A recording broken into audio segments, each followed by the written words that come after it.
Alright, I believe I'm live.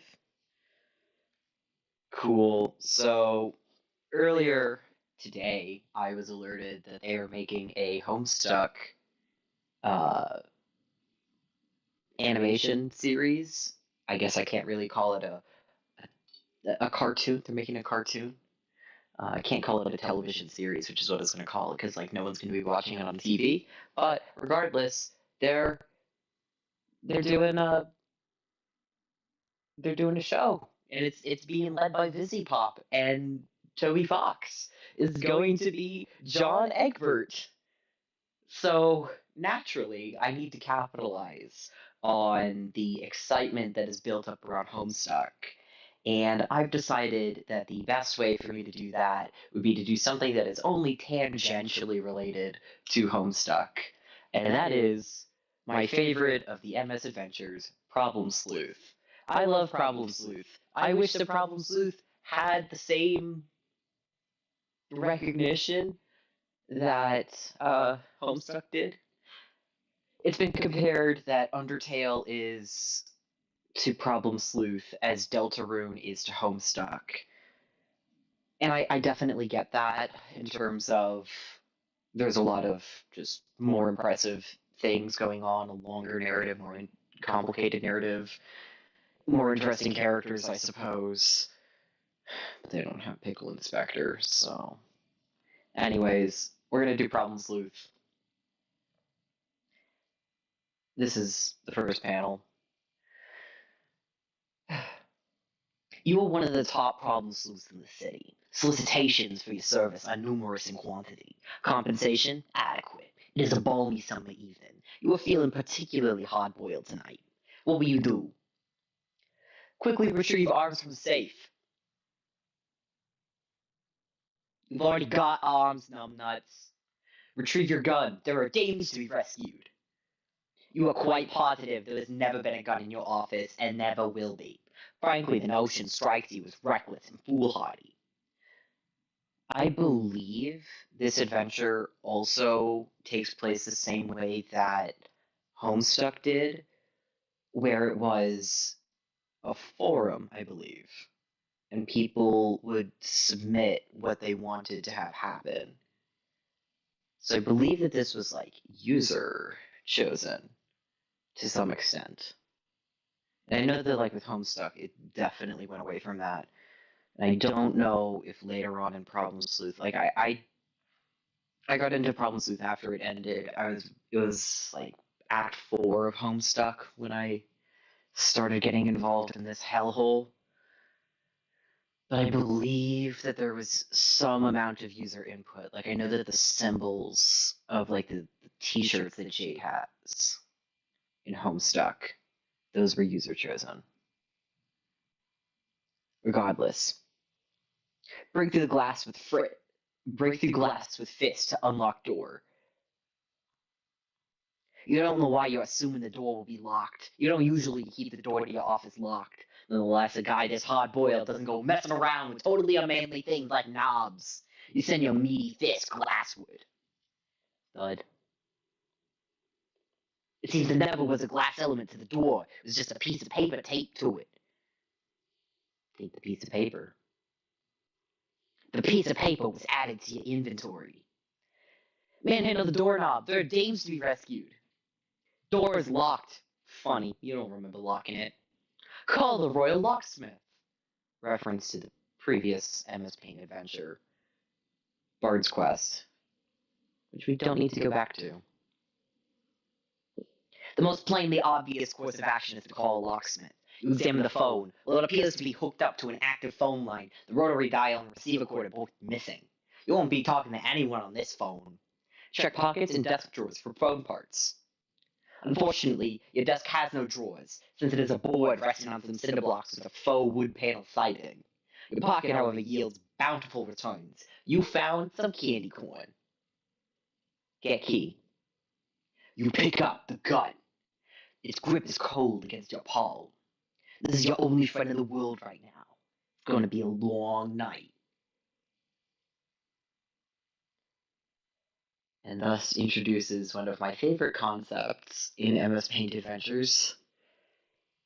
Items switching what they are in between panels. Keys becoming guns, becoming keys, lipsticks becoming chainsaws, and whatnot. It's honestly nostalgic coming back to this. Next. Pocket candy corn. Store candy corn in safe. Think the precious cargo might not be secure in your pocket. You explore alternatives. But you don't know the combination to the safe. It's probably hidden somewhere in your office. Check the other side of the paper. You have decided to examine a piece of paper. Next. Eureka! You have discovered a sequence of numerals. Open safe. You will use sequence of numerals on the safe. Next. The safe doesn't seem to work. It appears to be a replica of the safe's facade, concealing something beneath it and on the wall. Next. There was a painting of a clown under the safe cover. Look under fake wood paneling of the desk. There was a flask of whiskey under the desk. Get your flask. You pick up a flask of whiskey. Drink the whiskey and remember the good old days. How do you expect to drink the flask of whiskey when it is not in your jacket pocket? Exchange gun for whiskey, then drink. You swap the key for a flask of whiskey and wield it accordingly. Ow. You topple backwards onto your desk. Use the key on the door and open it. You re-equip your gun so you can blow a hole in the lock to open the door. Looks like your gun only has 1 bullet left. Are you sure you want to use it in this way? You might need it in case you have to off yourself later. Check what it's taped to the bottom of the phone. As you stoop to look at the bottom of the phone, your finger slips and you blow off the lock to the door. Never mind, what's under the phone? Bus R Us, a good way to get ahead. Phone number is boobies. It is a business card for Bus R Us. Probably a brothel, considering the lame double entendre slogan. The phone number, which, if turned upside down, spells boobies. Take card. You put the Bus R Us card in your inventory. You also put the phone upright and back on its hook to make sure you don't miss any important calls from would-be clients. Walk out of the room through the now unlocked door. The door still will not open. It appears it was never locked in the first place. Someone must be obstructing its path. Look through the newly made hole in the door. No wonder it still won't open. Blocking it is enormous and magnificent Buster Ben Stiller in his role as Starsky from the 2004 Retromania comedy remake of Starsky and Hutch. Lying on the floor appears to be an unfortunate bystander, an employee of Bus R Us. He was polishing the bus right in front of your door for some reason. Take the bus sunglasses. You can't reach them. In any case, they're probably just a part of the statue, not actual sunglasses. You spend the next half hour trying to reach them. Take a closer look at the mysterious clown picture. The painting is exquisite. There's something funny about its eyes, though. Light appears to be shining from the other side. Look through the eyes of the clown. It's too bright in this room to see anything in there. You do think you hear a voice, though. You can't tell what it's saying. What is this a photo of? There's a guy with his hands up.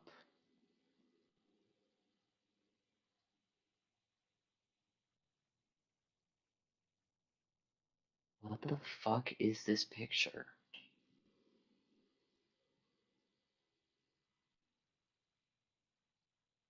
This looks like a slide or some sort of tube. What is this? Throw a cinder block at the door. You're just so angry about not being able to reach those sunglasses, you're about to lose it. You first consolidate all the scrap wood into a neat pile and hoist the block towards the door. Next. It sounds like something was knocked loose on the other side. Peer out the window to see what floor you're on. You face east. Right, the murals. In the room to look out the window. Bright daylight floods the room through the glass. You've always been a stickler for natural light, the only source of light in the room. What makes this particularly strange is the fact that it is 10 o'clock in the evening. Take a look outside. It's the view from your third-floor office. You gaze abstractedly at the commotion below. Same scene, same faces every day. It's like it hardly ever changes. Not that you can afford to pay much attention to the scenery, with your mind wrapped around the latest problem to sleuth, and your lips around your flask. Ask the movers with the moving van to remove the Starsky statue.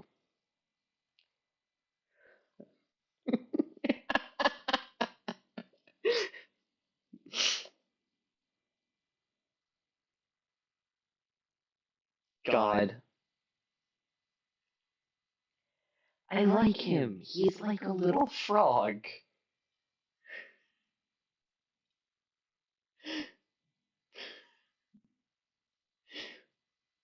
I like him.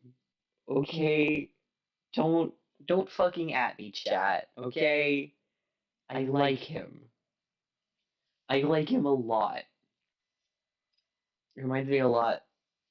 Before I ever knew what a Homestuck was or been exposed to any Homestuck, I can favorite this page. Frog.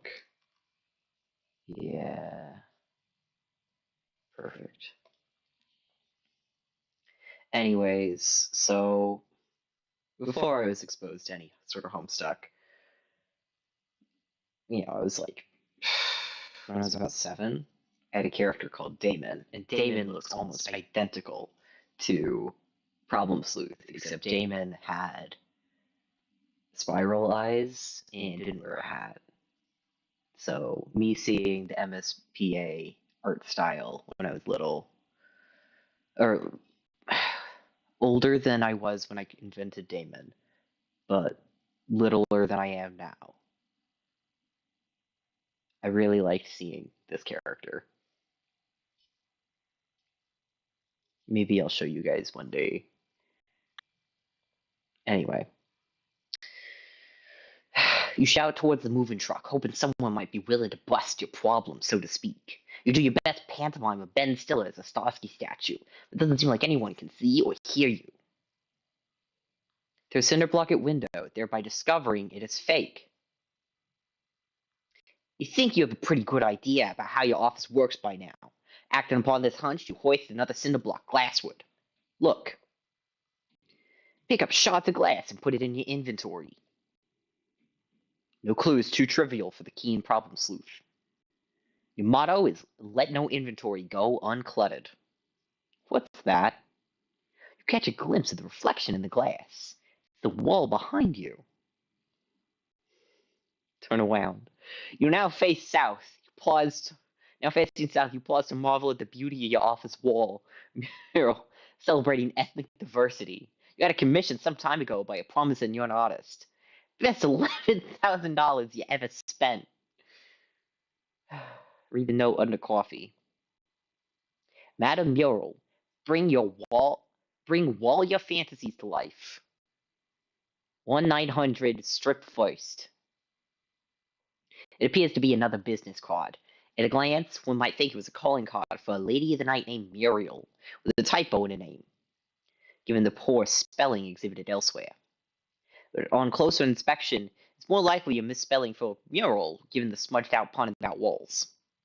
It's suggested in the phone numbers, probably regarding the old coat of paint rather than anyone's clothes. It's an easy enough mistake to make, though. I feel sorry for anyone who at this point in the past may have called while under the wrong impression. Using the chair, cinder blocks, and paneling, make a fort. You stash the Madame Mural card in your inventory and set about making a really cool fort in your office. It is complete with a front step and a chimney. You're really proud of your craftsmanship. Use your imagination to play make-believe. Inside your fort, you are only bound by the walls of your imagination and several small pieces of particle board. Fantasize.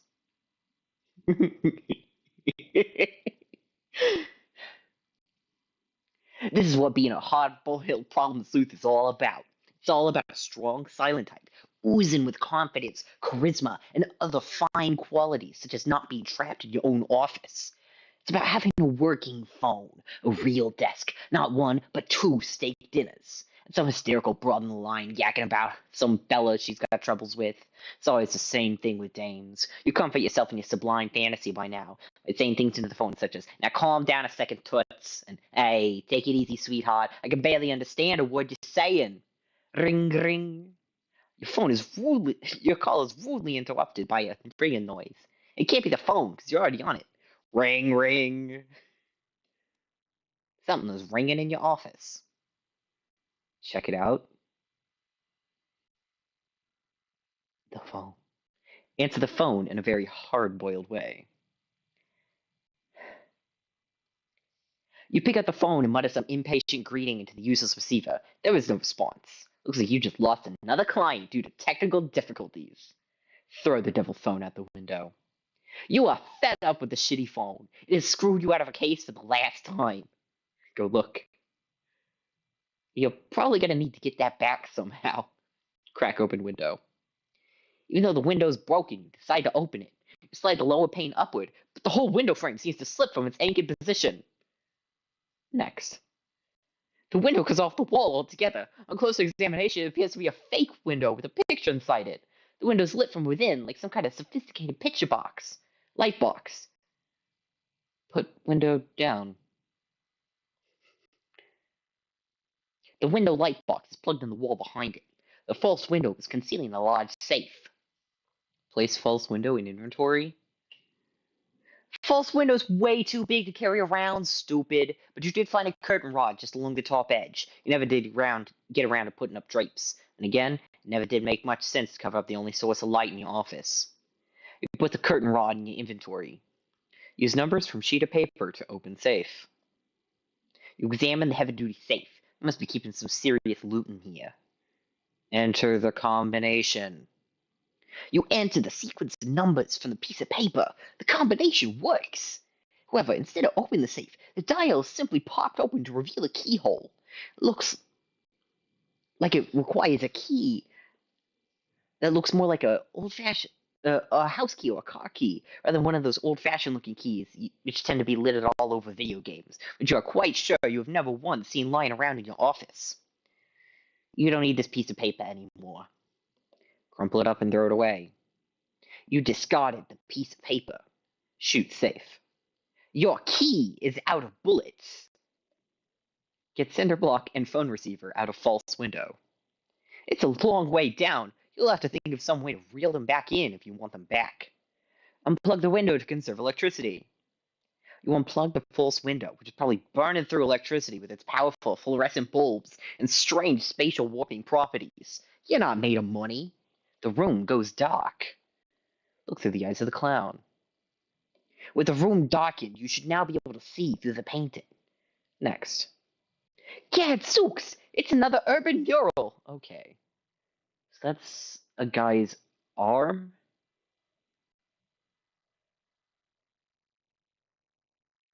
It is a kid with their hands up. Okay. This one is particularly unpleasant. You have a feeling it might be placed there just to annoy you. You hear a voice from the other side. It's hard to tell what it's saying, but you think you can make out the words toots and sweetheart now and then. It's hard to tell how far away the mural is. The clown's eyes are so close together.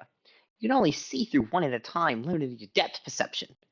You wonder what kind of freak this painting was made for. If only you had some sort of thin, expendable implement to poke through the hole to tell how far away it is. There's the curtain rod through one of the clown's eye holes.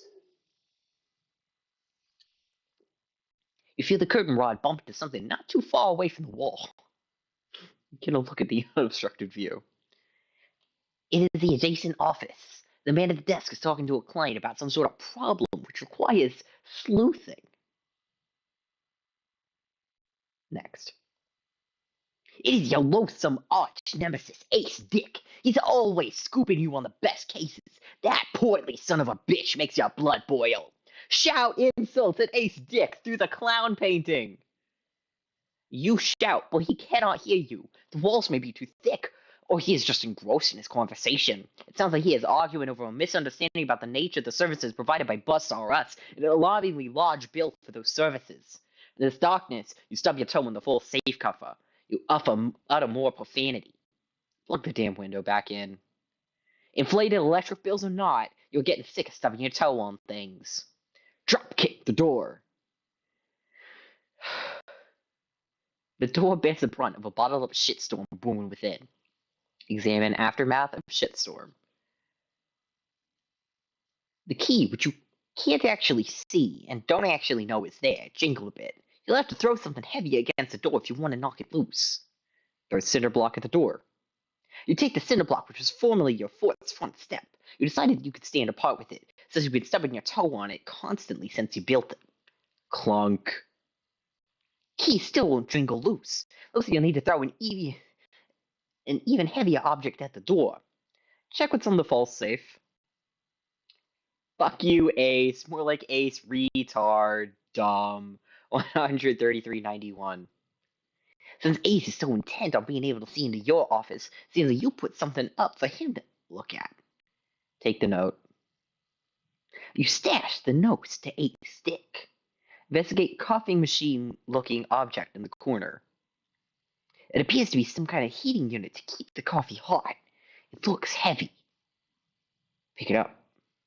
It is quite heavy and hot. You contemplate throwing it at the door, but something occurs to you first. You don't want to knock the keys on the floor and not be able to catch them. Read the sunglasses fiasco. You better be prepared to catch them in something after you throw it. Use hat as key nut, then throw the coffee maker. You still have to catch the key with the hat. You let the ponderous appliance fly. Catch the key. With quick reflexes, you shove your hat through the hole in time to rescue the key. Pull hat back in. You got the safe key. You can't think of a better place than where it is right now. Playback message on the reel. What kind of reel-to-reel does he have that it's that hot? Wouldn't it be melting the tape?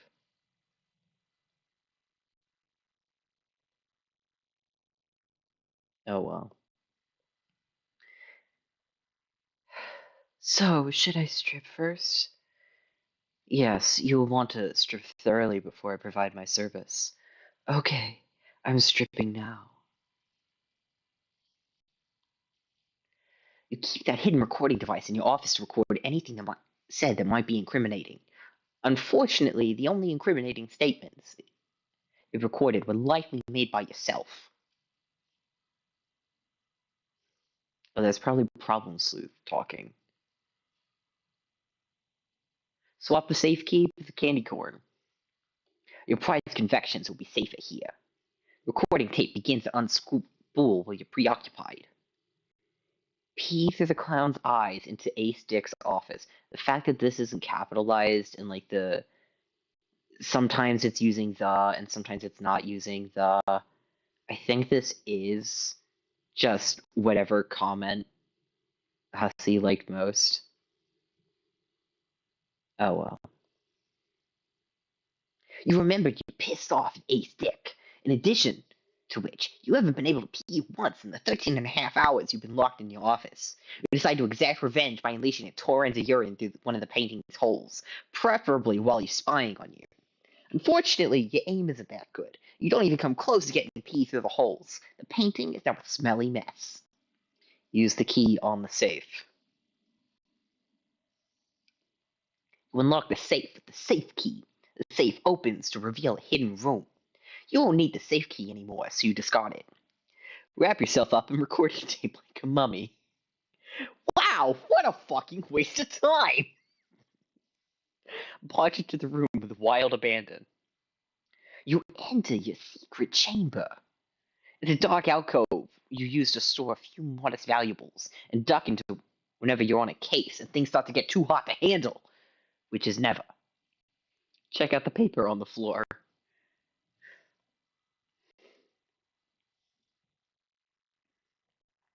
It appears to be a note delivered to you from Ace Dick. It smells a little like pee. You hate him so much. You stash the unpleasant note in the inventory. Play a haunting tuba refrain. You can't do that. The tuba is filthy. Check out the paper on the wall. Secondhand pornography, handling your dirty instruments since 1920. Rusty trombones, filthy tubas, funky trumpets, and more. 1-800 Sacks. It's another business card for an intriguing trade. Some of these services sound really exotic. Put card in your inventory. Get in dummy elevator. You climb into the elevator, sometimes called a dumbwaiter. It's pitch black inside. There's only one direction to go. Go down. The dumbwaiter goes down a little bit and then stops. This is as far as it goes. The interior is somewhat illuminated from light coming in through the slit in the wall you're facing.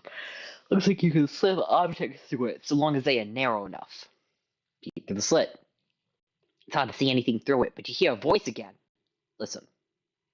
It's Ace Dick's office again.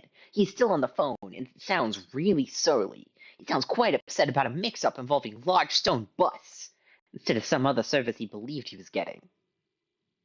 Lamau. Next. He seems to be wondering if he has the right business card. Polish your head for no extra fee. Big hose.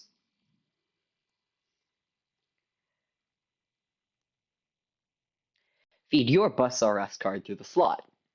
You deposit into the slot the Bus R Us card, but pee on the card beforehand. A little too late, you realize you should have peed on the card before you stick it to the ace. You decide to pee on it anyway. Cutscene. Ace Dick picks up the card and puts it in his inventory. He considers the card carefully. He calls the number, hoping this one will bring satisfaction. That's a Tommy gun? Is that a safe on the safe?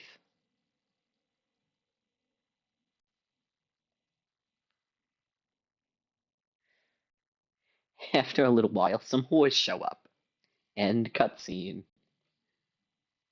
Looks like Ace got the better of you once again. Take a swig from flask of whiskey.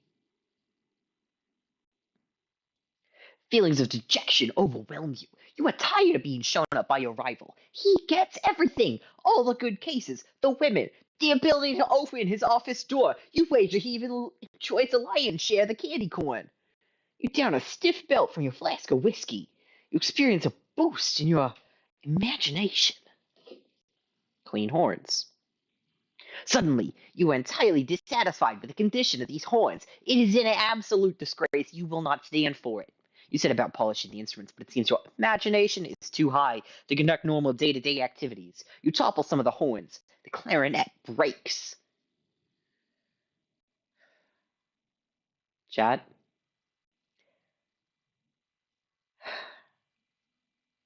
I played horns for 7 years, 8 years, something like that. Well, now I just have a saxophone, but one of these days I'll get myself another horn. And the fact that he stores them bell up and just topples them over. It grinds my gears a little, chat. Now the clarinet, fuck a clarinet, but you'll ruin a trumpet by standing it on the bell.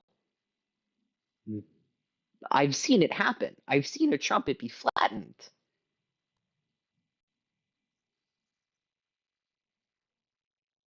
It doesn't look like he has like a proper trumpet stand underneath it. It looks like it was just standing there. Then again, he did let it get that filthy.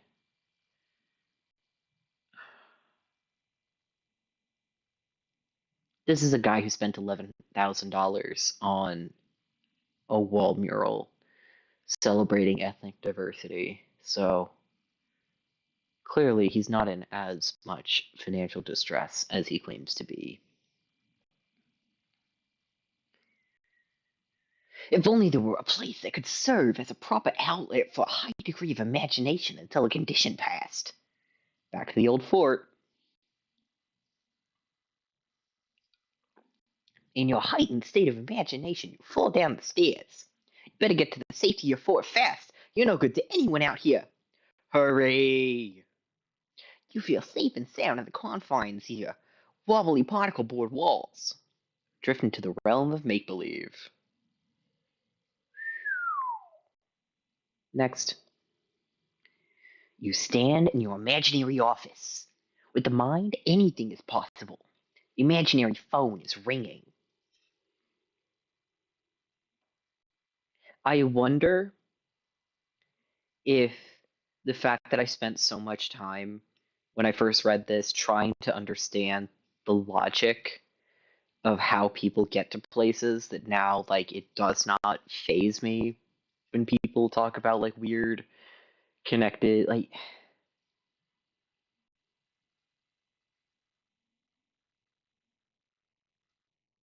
this I think is about as weird as it gets. So then when people are like, well, that doesn't make sense. How does person able to get from place to place? Like when the movie Tenet came out, and people were like, I just don't get it. I don't understand how the time travel works because like they're still going. I if you see something like this where it's like there's three versions of I guess there's two versions of the office right now, the imaginary office and the actual office. There's the universe, which is that window outside. I wonder, can I think I can. Is my tablet charged? Turns on. Give me a minute, chat.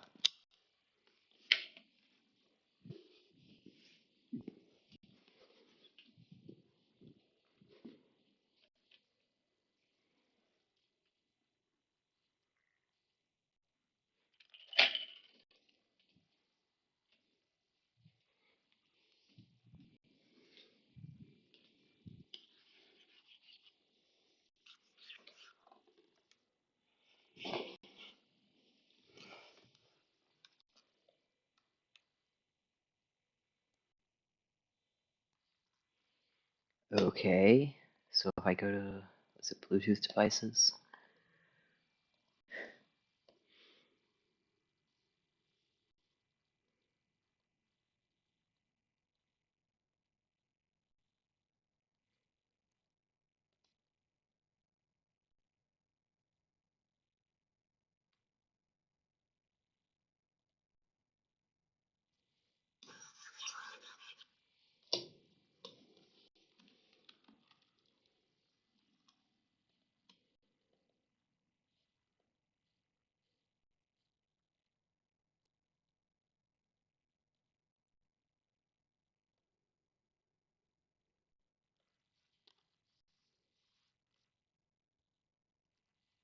I think I got it. I'm gonna map out what we have.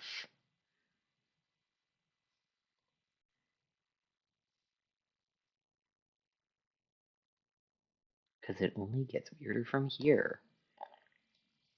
Okay. So let me make this visible to chat.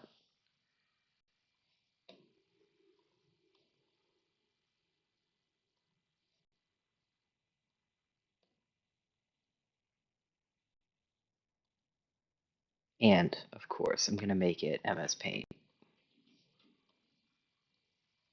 That's not working, is it? Okay. How do I capture this?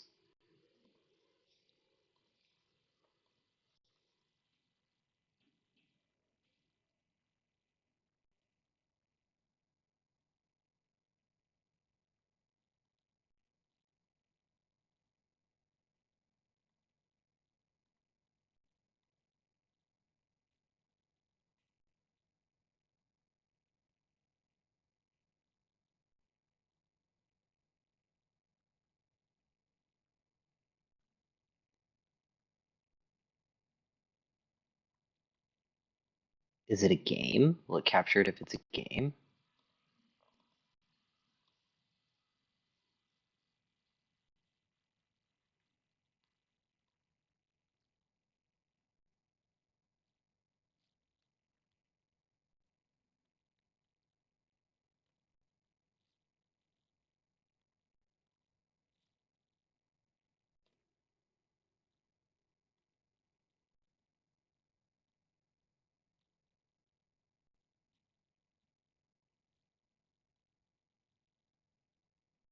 That's not working.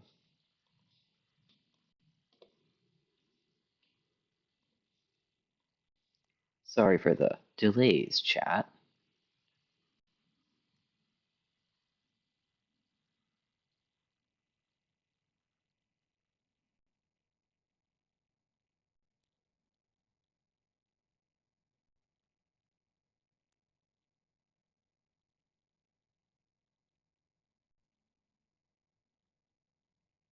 Okay. So that's definitely... So if I put that there, and then I... Cool. Okay, so we've got the offices. Oh yeah, this is exactly what we want, right?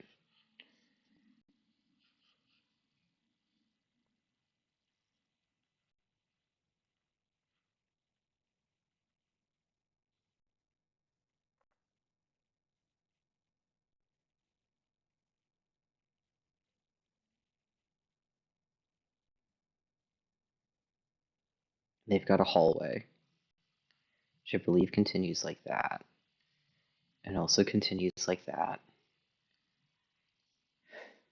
right? There's a door, and then there's this room. I guess it's not a spoiler, really, if I say Pickle Inspector, because I mentioned him at the start of the stream. He is my favorite. We've got the secret room, right, which goes like this.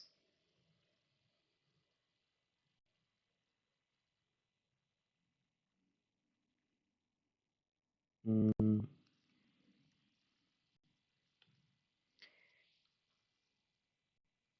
No, I'll use a symbol for the elevator.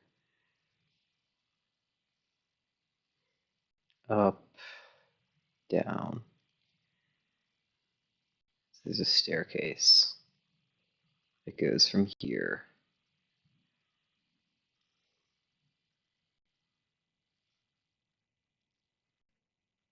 I should probably move that, right? Because we've got the other thing, which is the... Yeah, I'll move that down. Because I believe there's also like a door here.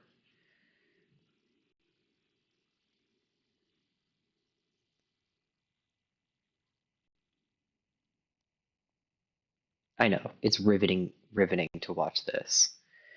And then we also have, identical to this, the imaginary one. So all of this, we make a copy.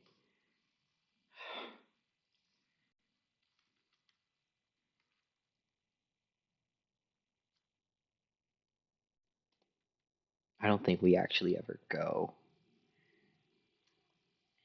I'll make that there.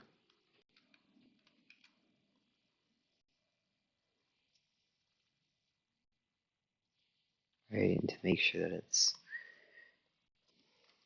invisible, gotta, or imaginary, gotta, I don't know, surround it with some sort of cloud.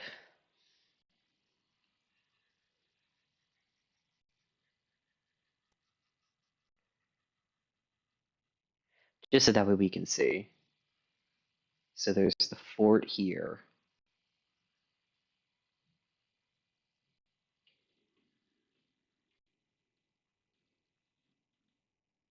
Which goes to the fort here.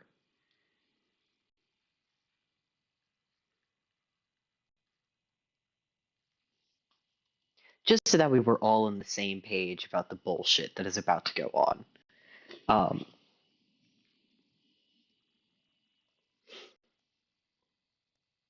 You stand in your imaginary office. With the mind, anything is possible. Your imaginary phone is ringing. You answer the imaginary phone. Right, another thing about the map. I gotta put in the street.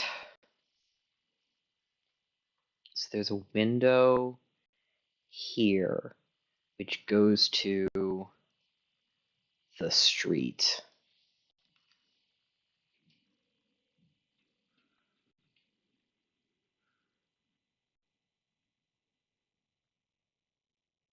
Right, so there's like buildings on the street. There's like a guy and a dog.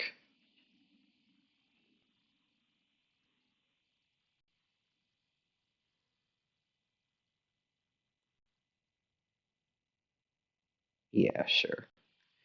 The guy walking his dog.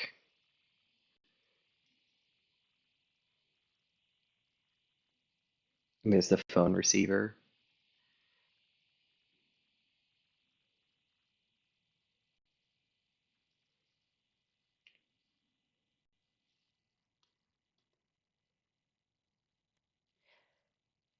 You answer the phone in your best depression-era, fast-talking way possible. On the other line is a hysterical dame. You tell her to calm down, you give you the skitty on what all the hubbub's about. Your answers are vague and one-dimensional. The case is quickly going nowhere. It turns out your imagination sucks. Eat steak dinners with hands. The steak dinners have been spoiled for a while. Sitting around for a while. They're both spoiled. Gorge yourself on imaginary candy corn. They don't taste as good as real candy corn. Nevertheless, it gives your pulchritude a small boost. Try to take imaginary gun back into the real world. You pick up the gun. You'd like to bring it with you, but you cannot fathom how that is possible. Stride confidently through office door. You exit your office into the hall. Hey, where's Pickle Inspector's door?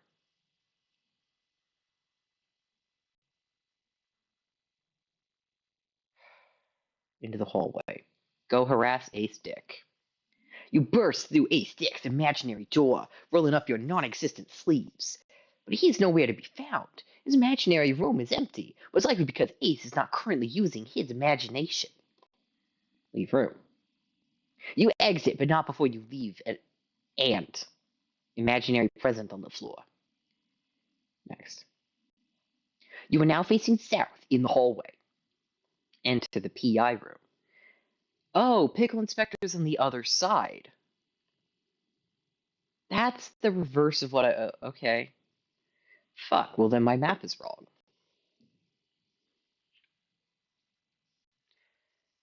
Okay. So let me actually go back a few pages. Is there... No, that is the end of the hallway. Okay. I thought Pickle Inspector was on the other side of Ace's.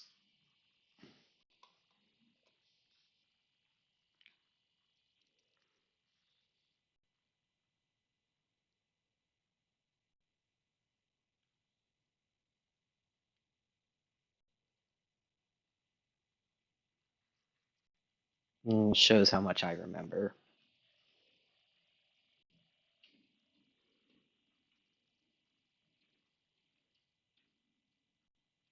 The last time I read this was what? A decade ago? Because I read Problem Sleuth. It's like Act 4 of Homestuck. Act 4, no.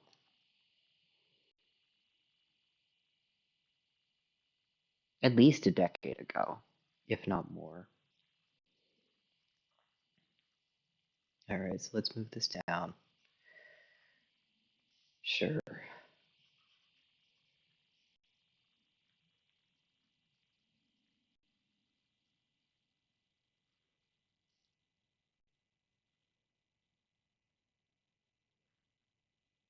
That's too big.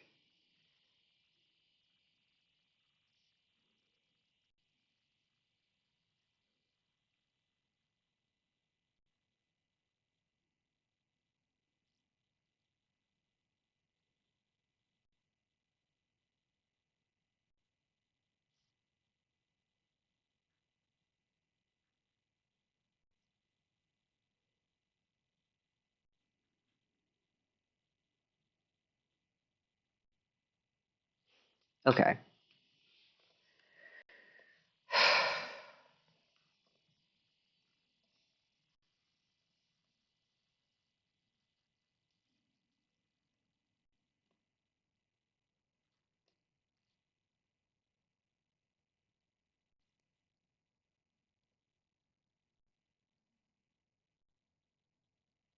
Sure. Into the hallway. Go harass a stick, leave room, next. Into the PI room. You hear noises behind the door. It sounds like swing music and riotous times being had. Whoever's in this office probably has a terrific imagination. But the door is locked. Follow the exit sign. Okay, so this goes down. Is this the same? Okay, so this is how they connect. I'll fucking restart because this is. Yeah, I will restart with this. I know. Just to help you guys keep track, you know? Not for me. I already know how all this works, clearly. So he went, it's like this. We have a stick, Problem Sleuth, Pickle Inspector, the Void, I guess. This hallway that goes down here.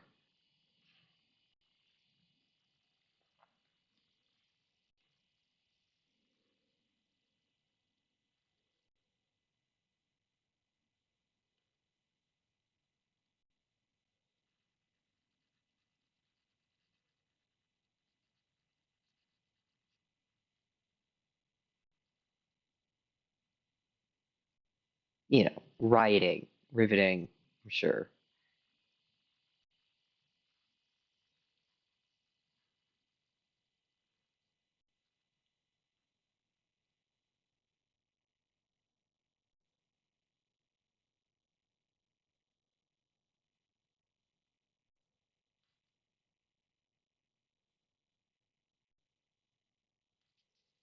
And then we duplicate this. Put another one over here. Okay.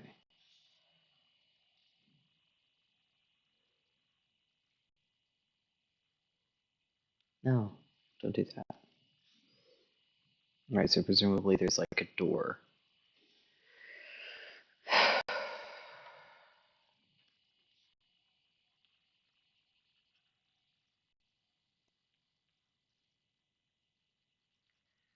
This would probably be easier if I was using my better tablet, the one that's on my desk, and not me drawing with my mouse.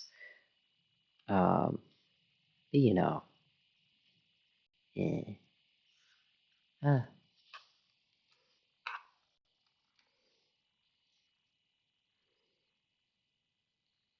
Why is it gray? Oh, because I hit gray. Alright, so we have the building.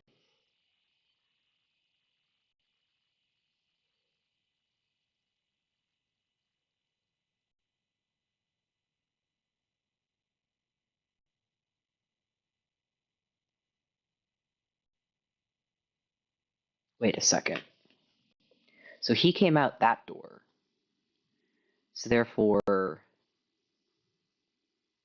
don't think I can rotate that.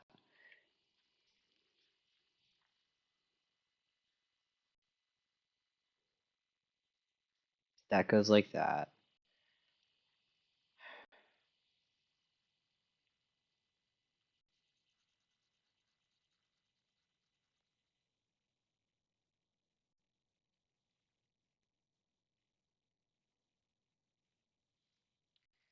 Okay, so then we have the street, which does like a that kind of thing. There's Guy with his dog. So I will clearly draw a cat to make it clear. You know, as you do, right?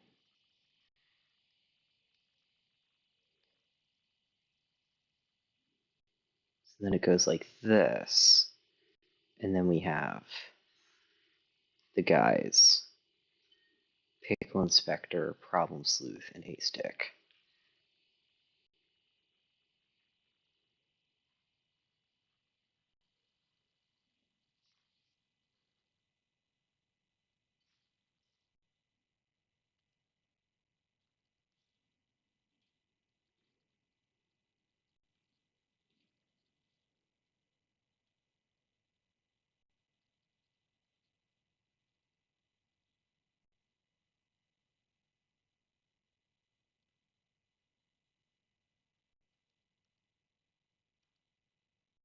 Yeah, maybe this would be better if I wasn't using MS Paint, but it's MS Paint Adventures.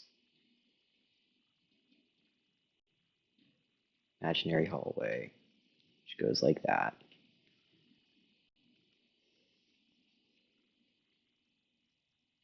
Phone receiver.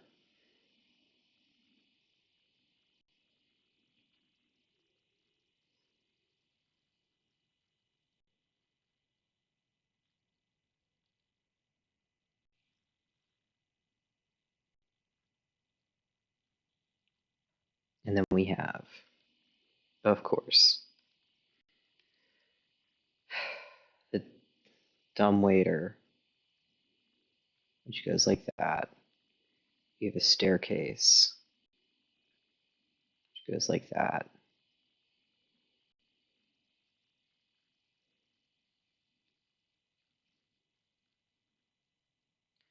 There's a shortcut that goes from here to here and back. And there's Starsky and Hutch. So I'll do some sunglasses.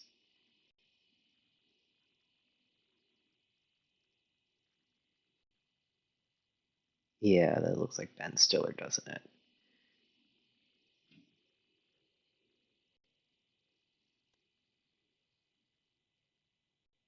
Okay. Once upon a time, that's what you had to do with these sorts of things, because it would be a text-based adventure, and you'd have no fucking clue what anything looked like, so you'd have to sit around and draw maps and whatnot.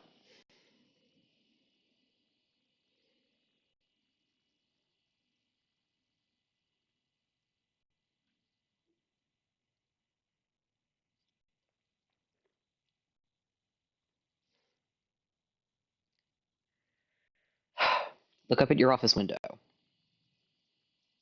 You see a familiar face through the window. A friendly face. Next. Your imagination wears off. You experience the lingering effects of your imagination. The stat remains at the same level, but no longer affords you its advantages. However, you remain just as useless in the real world.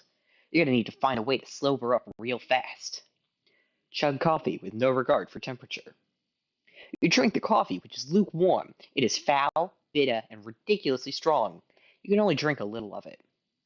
Your imagination is reduced, while your vim enjoys a healthy boost. You feel terrific now. It is a fiddle and bristling with coordination.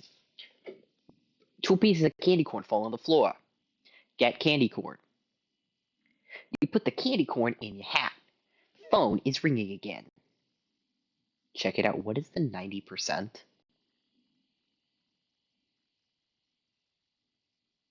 Oh, that's the whiskey.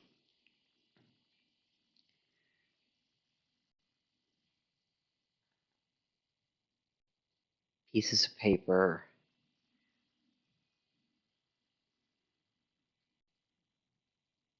A shard of glass. The curtain rod.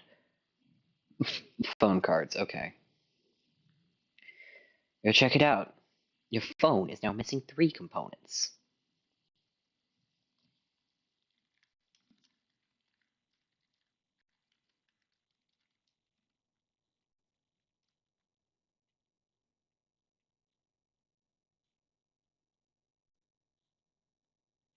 Making it that much more difficult to answer the call from an undoubtedly hysterical dame. If only you could think of a way to reel in objects from this weird window mindspace universe. Flip window upside down and shake to retrieve phone. Oh no, the Etch a Sketch. Wait, can I? Does that work? Okay. How does it look on your guys' end? Weird.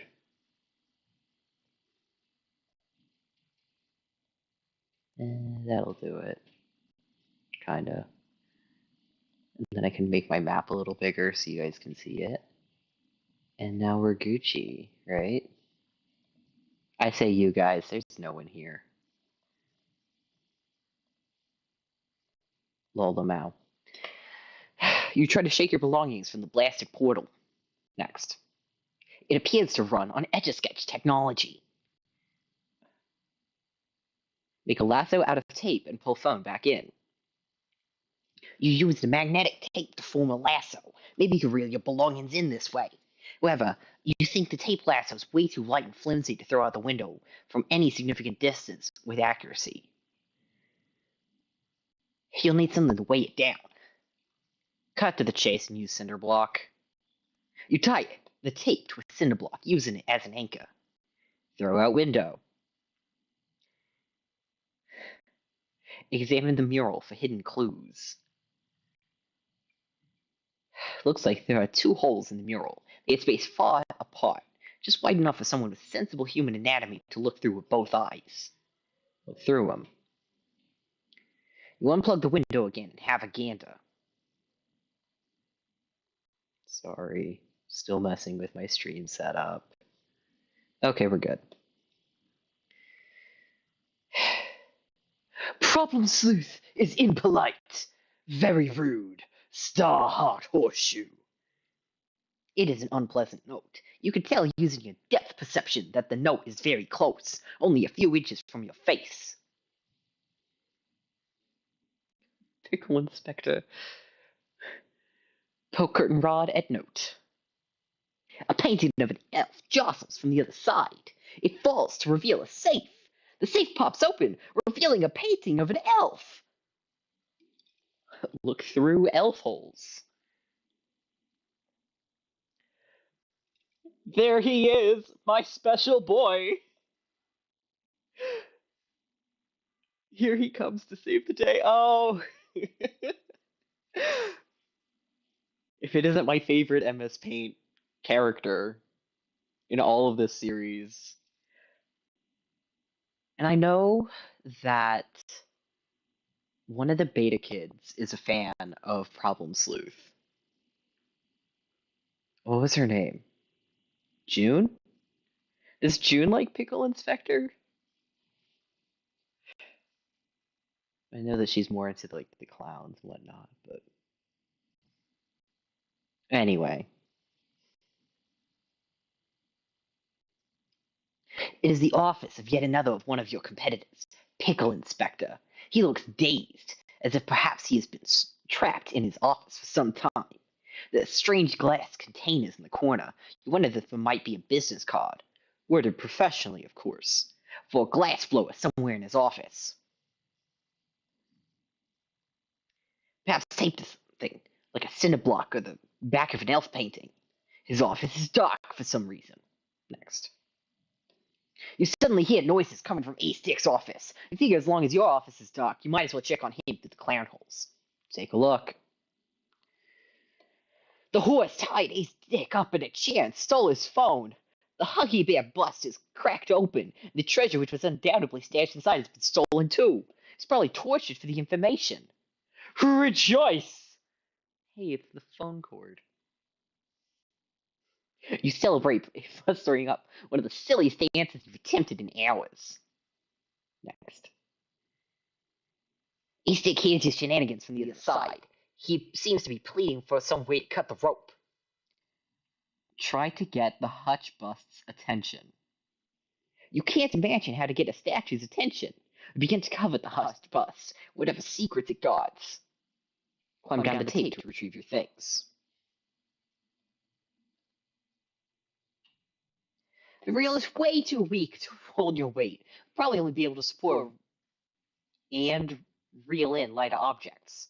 Activate the reel to reel. The reel begins to turn. Pull the tape taut. The cinder block below does not budge. The tape is retied to a lighter object. It would likely be pulled in the window automatically. Give Ace a piece of glass to cut rope. You go back into the back room and down the elevator. I've got that on the map. Oh, I forgot to put the symbol on it.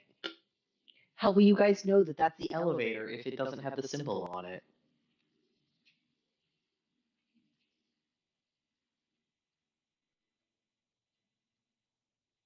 The Pickle Inspector also has a fort.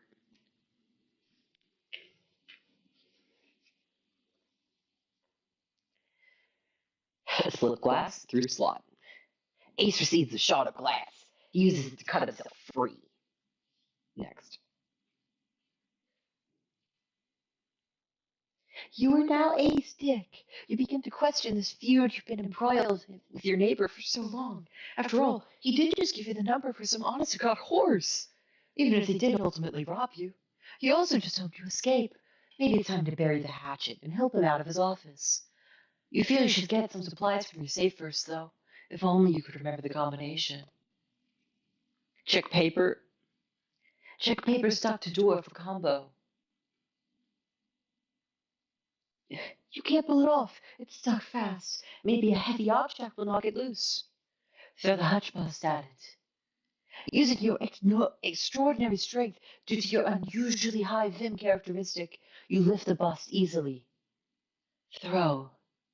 You send the Owen Wilson paperword. Next. Oh, God. No, there is. Okay, so it is reversed in the real world. There's my pen.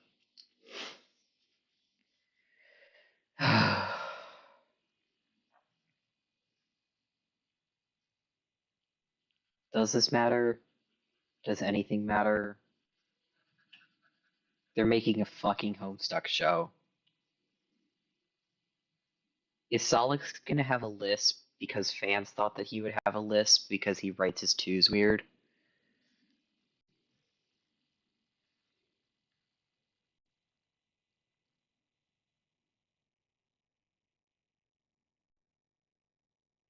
Like, are they gonna do that? Are they gonna base it off of what the fans thought? Because the fans definitely thought that, but... Like, I feel like Homestuck became something else. It's so dominated by the fans that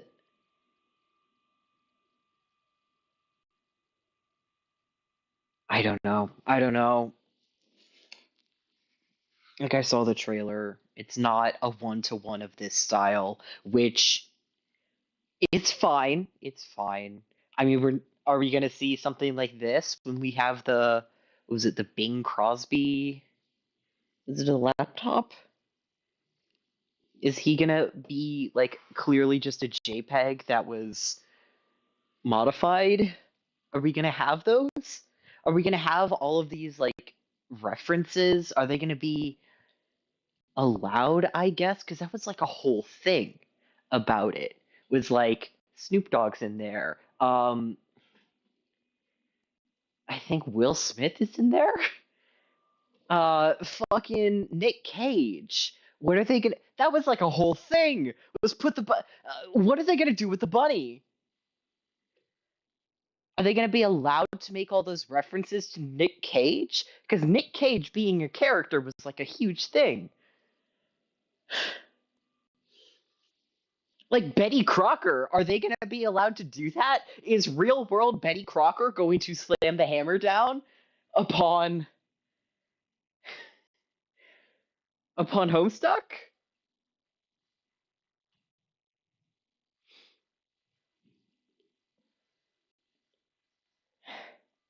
I don't know.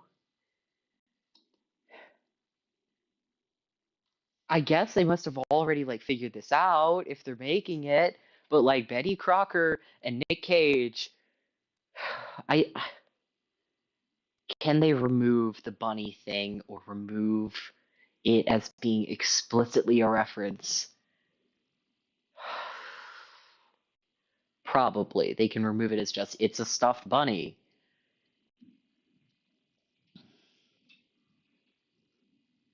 Because if they're just trying to focus on like the Lord English plot,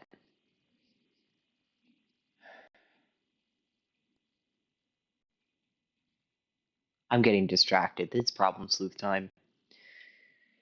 The bus crashed through the window, knocking out an employee of Madame Mural. He was wheeling a portable scaffold into place to prepare for some mural work. It looks like he's in bad shape now. The hutch had cracked open, exposing riches. Looks like one of the whores may have taken Starsky's glasses. Next. The scaffolding continues rolling, coming to a stop in front of your door, jamming it shut. Next. You're now trapped in your office too. You and Problem Sleuth will have to work together if you want to escape. Proceed commands for A stick with AD, and for Problem Sleuth with PS. So I guess I'll put the scaffolding in. No, the color's wrong.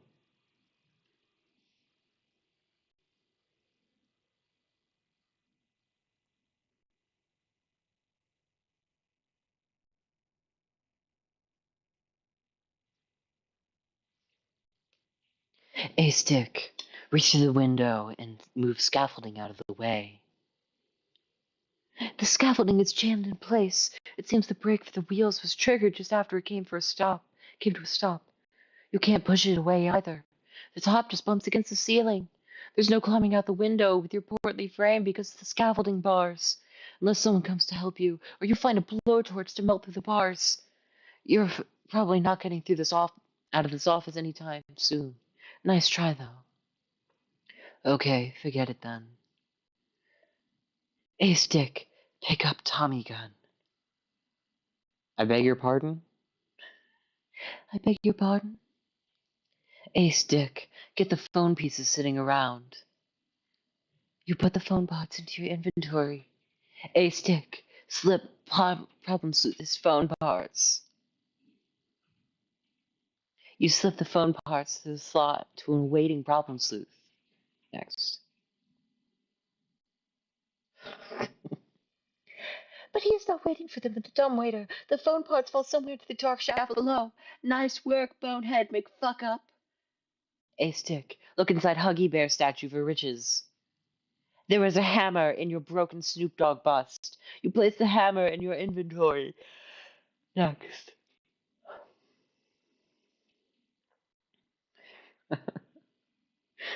Problem Sleuth, climb halfway out window, then unplug window.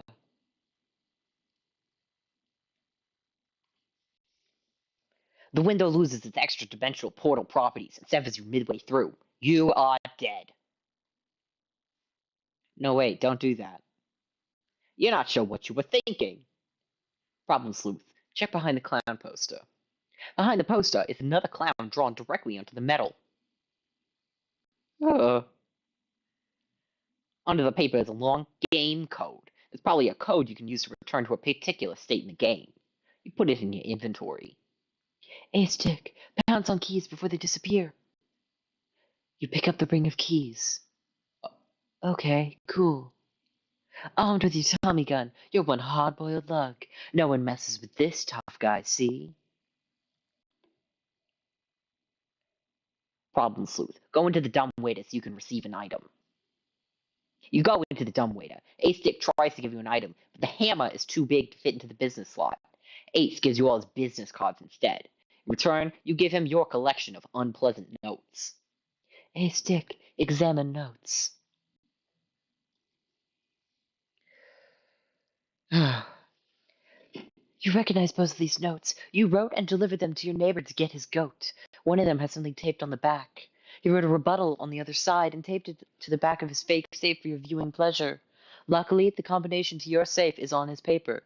You carelessly compose your note on this document without noticing. A stick, use it to open the safe. You enter the combination. A smaller compartment opens to reveal 3 old-fashioned keyholes. A stick, go look through pig painting to see what Problem Sleuth is up to. You have to unplug your large panoramic window from its portable generator first. Okay.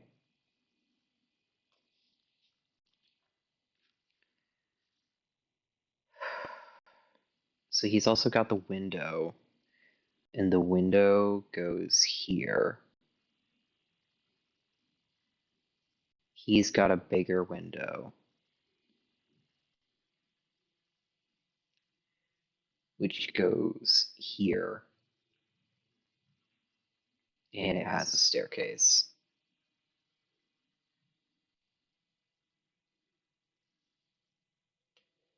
Not directly to the middle of the street, but you get the picture, right? No. It's fine. Unplug window. Look through holes. Candy corn vampire! Ah! You toppled backwards onto your particle board desk. It was supported by a couple of smaller busts, including one of your favorites, Snoop Dogg from Soul Plane. There's Snoop Dogg through big window portal. First, you organize all the particle board into a neat pile to reduce clutter. You ready the Snoop Dogg for throwing.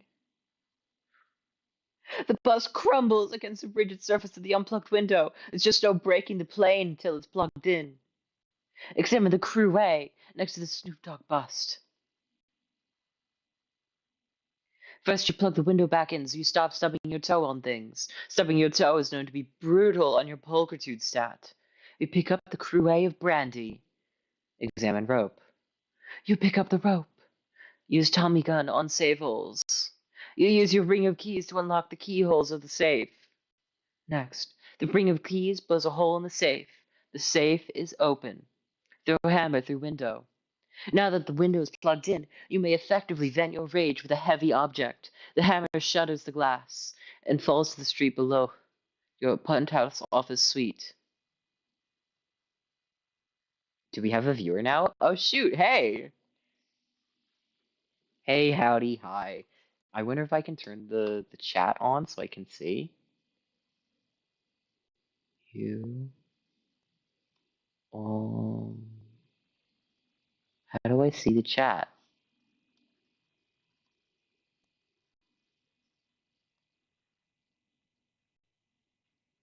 How do I see the chat? There's gotta be a way to do it.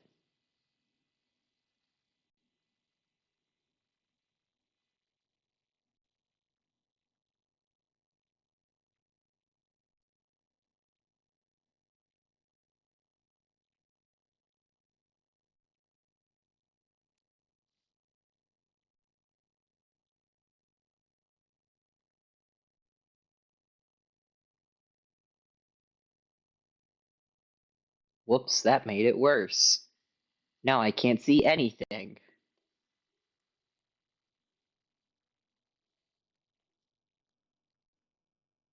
Um...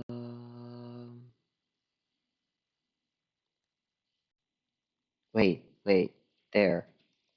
Here? Okay, got that. Put that in. Here. Put that in. Okay, I got it. I can see the chat now. Yay.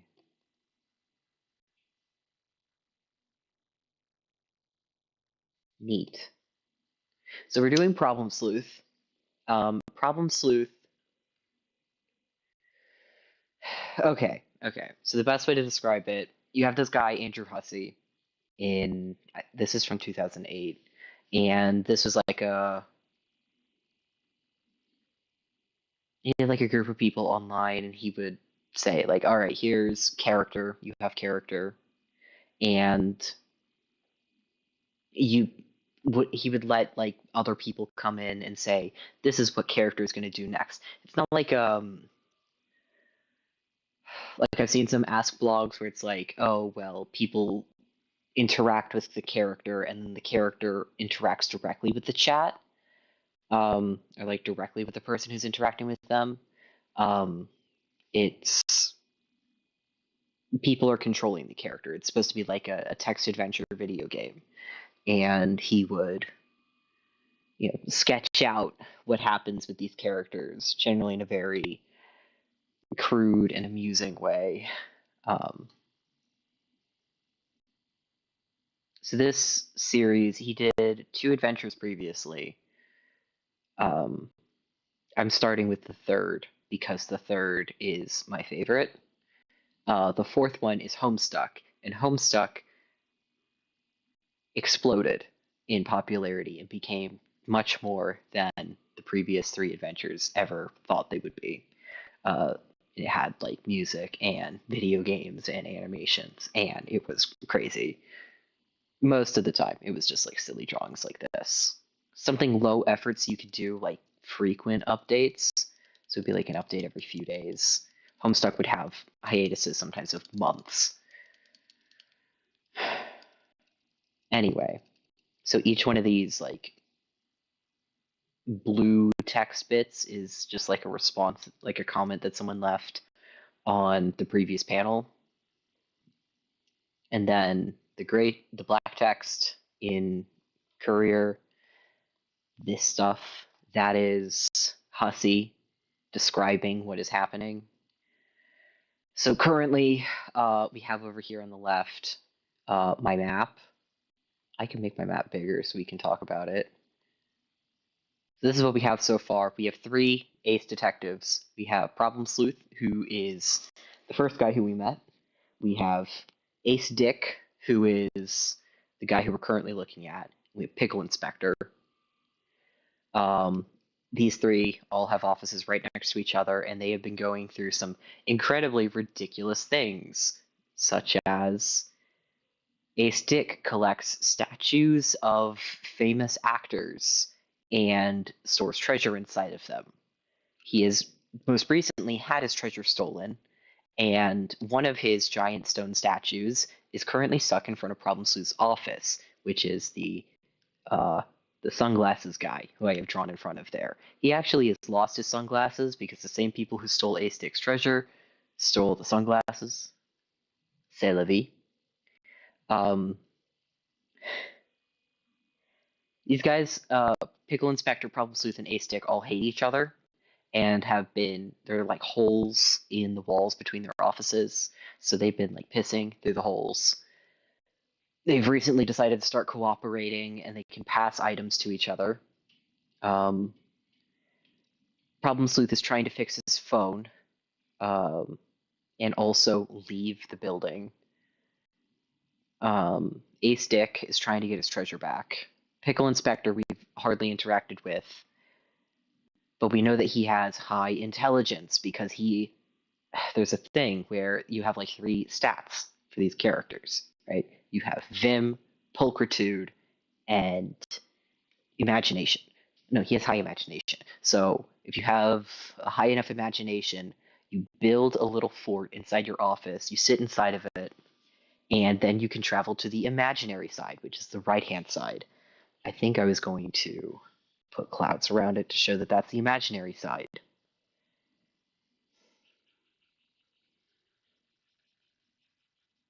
The imaginary office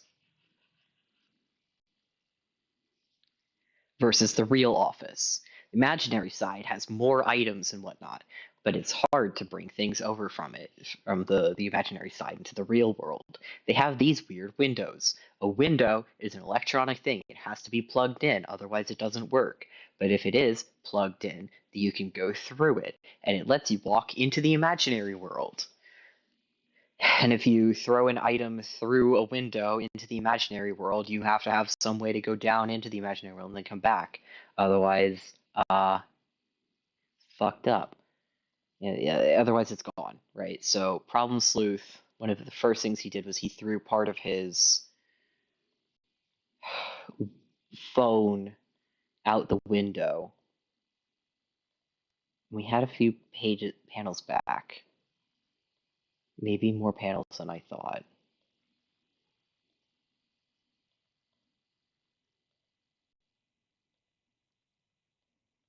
So as you can see, we have all sorts of things going on here. You have an inventory, which is random items. So each one of them has their own specific type of alcohol that they prefer. Each one of them has a specific type of handgun. Each one of them has a type of candy that they're associated with.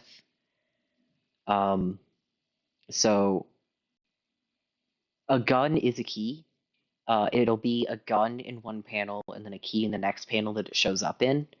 And it regularly swaps back and forth between key and handgun. You can't use a key if the handgun doesn't have any bullets. It is simultaneously the same thing. So pounce on the keys before they disappear it'll turn back into a Tommy gun. Okay, so this Problem Sleuth, he's our main character, I suppose. So climb halfway out window, then unplug window. If you climb halfway through the window, then unplug the window, you get cut in half. It's like portals from the game Portal, Oh, wait, shoot, the map is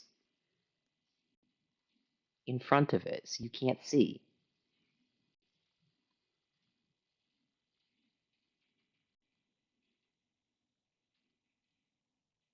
Normal.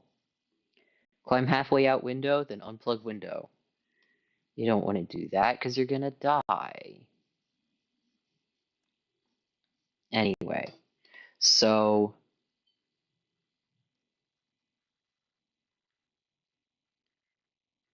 he has this reel to reel that's going into the window, and he's trying to get his phone. There's these codes that they've been collecting. You got to figure out where the codes go. There's these murals that are associated with Problem Sleuth. There's also several companies that sound very salacious, but are just normal companies. So, like, it's Bus R Us, and the phone number is Boobies on a calculator, 5318008. But it is legitimately just a company that sells these statues of celebrities. So this is Snoop Dogg. There's one that's just Owen Wilson. This one's Ben Stiller. So the keys became the Tommy gun. There's these instruments that need to be cleaned. These guys have been leaving notes to each other. I believe they all smell because they're covered in piss. These codes, so this is like a safe code, which Ace uses on the safe. And this is where I just left off of Ace is looking through the holes. Look through the holes. Candy corn vampire! Ah! Oh! You topple backwards onto your particle board desk. It was supported by a couple of smaller busts, including one of your favorites, Snoop Dogg from Soul Plane. A-stick, throw Snoop Dogg through big window portal. First, you organize all the particle board into a neat pile to reduce the clutter. You ready Snoop for throwing. The bus crumbles against the rigid surface of the unplugged window. There's just no breaking that plane unless it's plugged in. Amidst the rubble is a couple pieces of candy corn and a small key.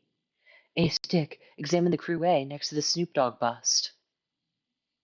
First, you plug the window back in so you stop stubbing your toe on things. Stubbing your toe is known to be brutal to your pulchritude stat.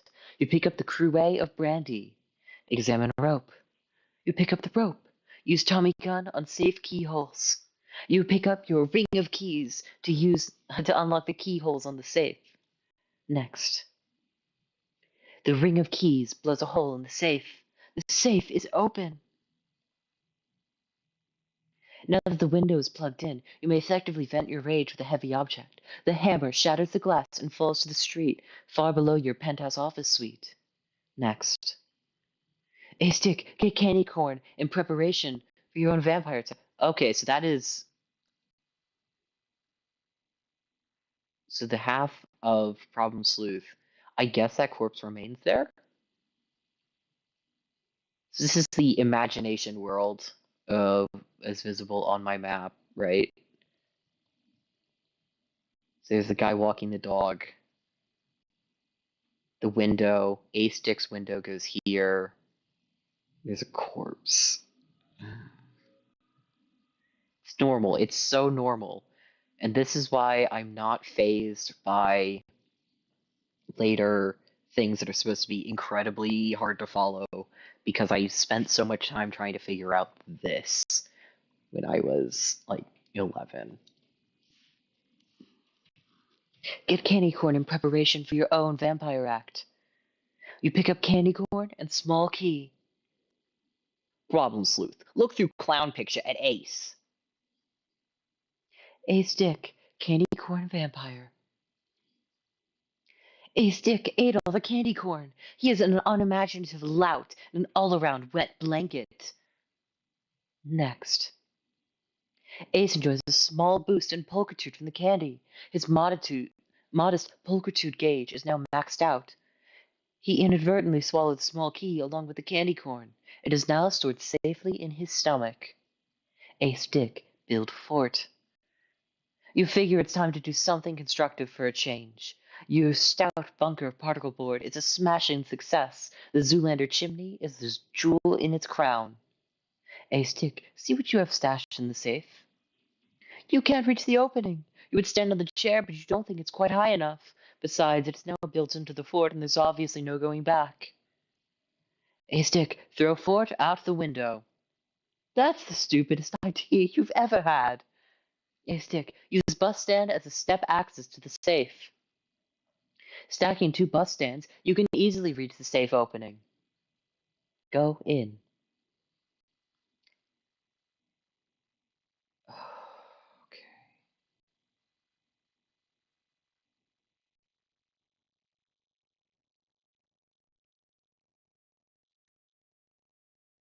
More to the map. So there's another elevator here. And a room like this. And there's a door.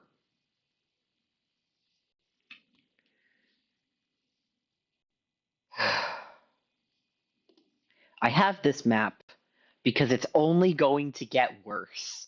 And the shenanigans of going from room to room become incredibly hard to follow. Especially once we start getting into the Candy Max. It's your secret hideaway, a great place for ducking into and being persecuted by unscrupulous whores.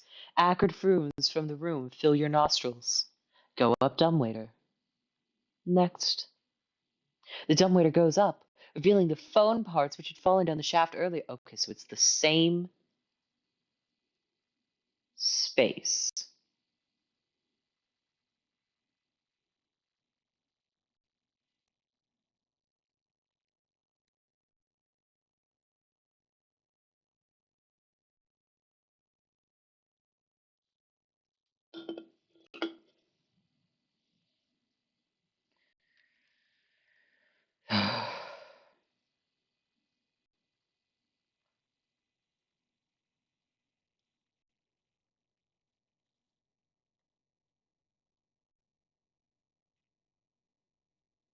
I'm sure someone has gone through and made a better map, but I don't have one. And Problem Sleuth never really reached the same popularity that Homestuck did. So Homestuck exploded in popularity. So many people were looking at it that within 100 panels or less, Hussey had to stop taking viewer recommendations. And that was still within Act 1. By the time that it got to Act 4, it was insane. So this is still ye olden days. And there is a character in the later parts of Homestuck who is a fan of this comic specifically. And she is, I think, the only person, real or otherwise, who I've seen who is a fan of Problem Sleuth. Most people say, "Oh, well, it's Problem Sleuth has been compared to be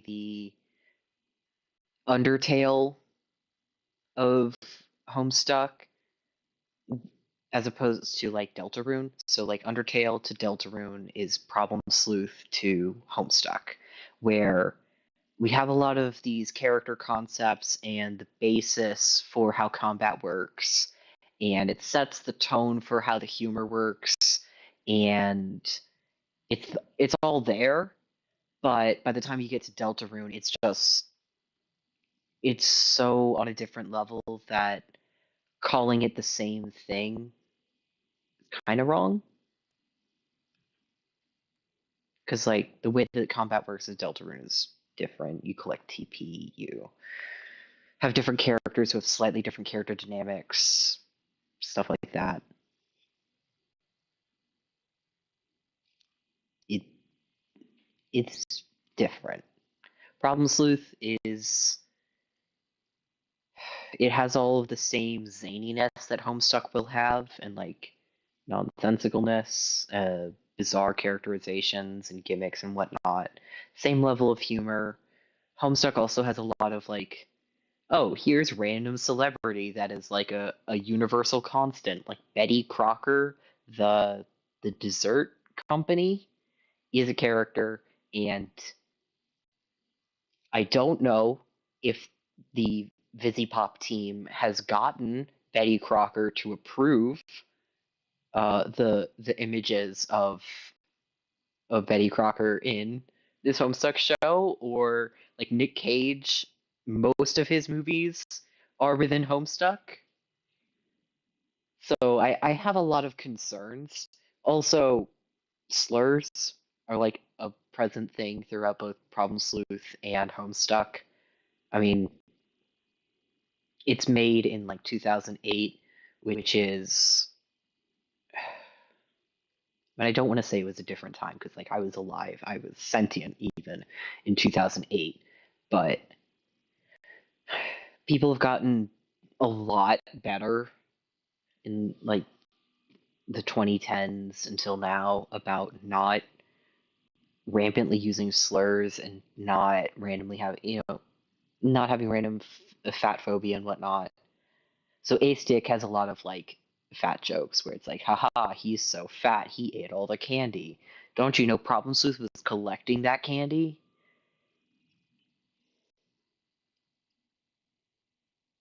He can't even pull off a joke. He's just a big dumb idiot. But like, I don't know. I don't know how they're going to handle that in Homestuck the show though, because characters explicitly call each other faggots and use the R slur, and either they're going to not use the slurs, say that the characters are allowed to reclaim those slurs, or they're going to keep it exactly the way it was in 2009. And I'm very interested to see what the Visibop team is going to do with that. I don't think John swears,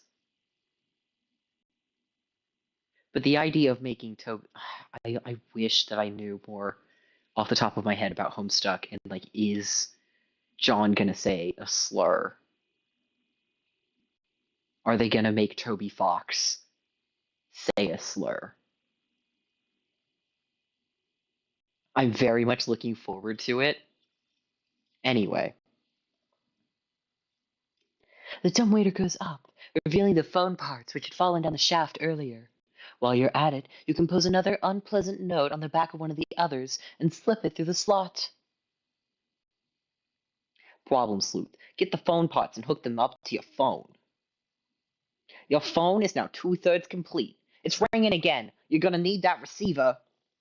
A stick. Exit dumbwaiter. Open door lock with Tommy gun. You throw your ring of keys at the lock. They jangle uselessly against the door. You're not sure what you expected was going to happen. You can be dumb. You sure can be dumb sometimes. The ring of keys ammo is down to 90%. Pick up keys. You pick up your own Tommy gun. A stick. Use rope to escape office through window. You won't need to rope to escape through the window. There's a fire escape stairway. You climb on to the generator, out the window, and out to the stairs. The generator is trucking away. It is fueled by potent grain alcohol. Its fuel gauge is at 80%. Go downstairs. The stairs enter the roof of an adjacent building. There's a pulley on the other side. There's a small skylight window at the center of the roof. Look in the roof. It's Pickle, Inspector. The poor sap is trapped in his office by that petty bastard Problem Sleuth. He is currently in his fort. There is no light in his office. His skylight must not be powered. Pickle Inspector is my favorite. Um, I he's been locked in his office for presumably days at this point, and his solution was just, I'm going to stand in a coffin that I made for myself and imagine that I'm not here. He's delightful. Next. Okay. So I should probably fix my map to make sure that it matches.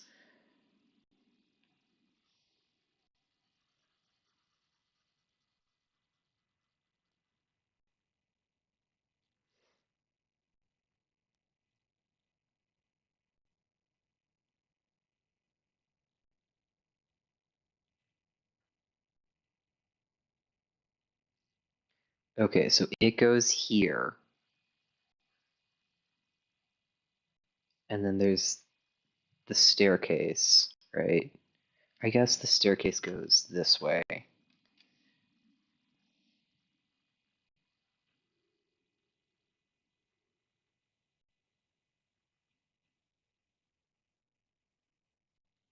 Or... because I want to make sure that I'm getting this right. So the staircase goes like this. But that's adjacent to this building, I guess? Which is where the...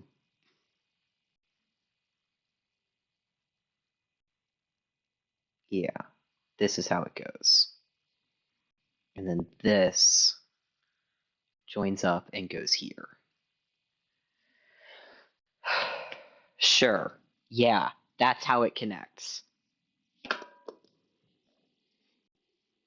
Are you following this, chat?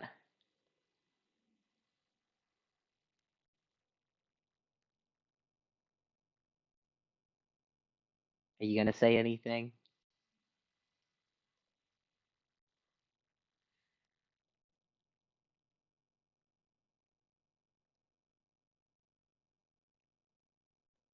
No worries. I'll continue, I guess. You feel weird about standing on the other side of an unpowered window. You feel as there will probably be metaphysical consequences. Next. A frightening beast appears! Problem Sleuth. Alert Pickle Inspector to turn on his window. You have a feeling your portly ally is in trouble somehow. You pound against the wall, but the inspector's in his fort, off in his own world. Problem Sleuth. Drink whiskey and go into fort. You decide to take the matter up with him directly and take a healthy swig from your flask of whiskey to boost your imagination and duck into the fort. Ace Dick, address this beast situation. Truffle Shuffle is a reference to the Goonies, I believe. It's another fat phobic joke where they make the fat guy dance by showing his belly as a way to taunt him. And Hussey, being himself, uses that joke with Ace Dick. I think Ace Dick should be allowed to reclaim it, though.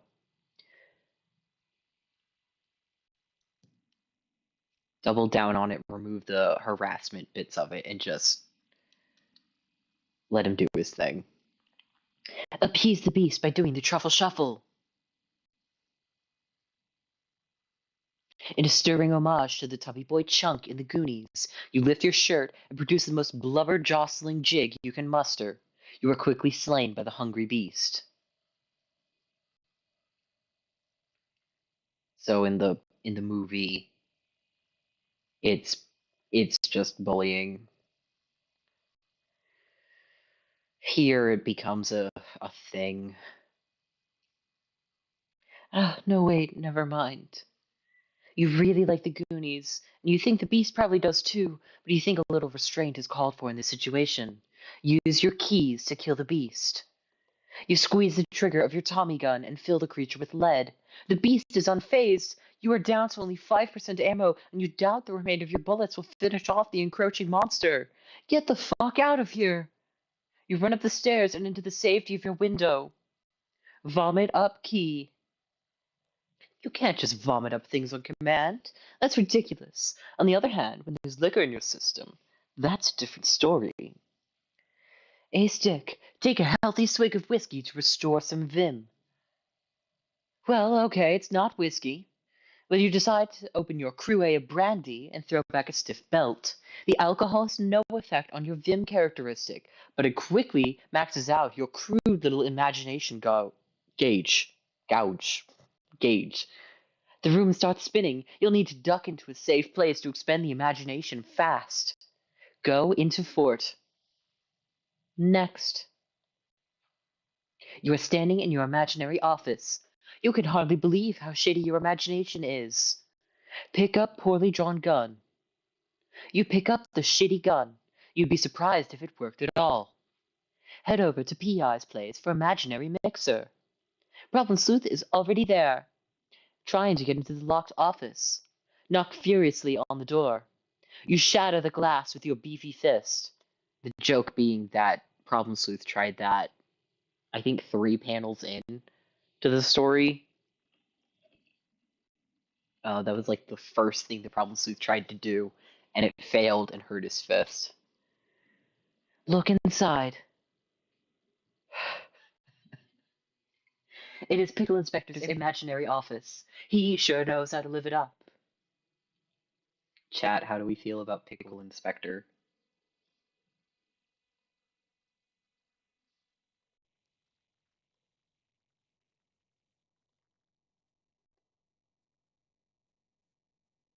This is one of my favorite things about the Homestuck art style, the MS Paint Adventures art style, is when Hussey clearly just takes like a real life photo and uses it alongside. I adore the way that this looks. And I know that they're not going to do it in the Homestuck show, and that has me livid. Like, it's just like such a staple of this art style, and that's what had people care about this story. I mean, part of it was they had the ability to, control the story somehow. When it's your characters that you're playing, that matters. But I mean, it's the art style that really gets you. For Homestuck, there's also music as well. Some of it was written by Toby Fox, but like,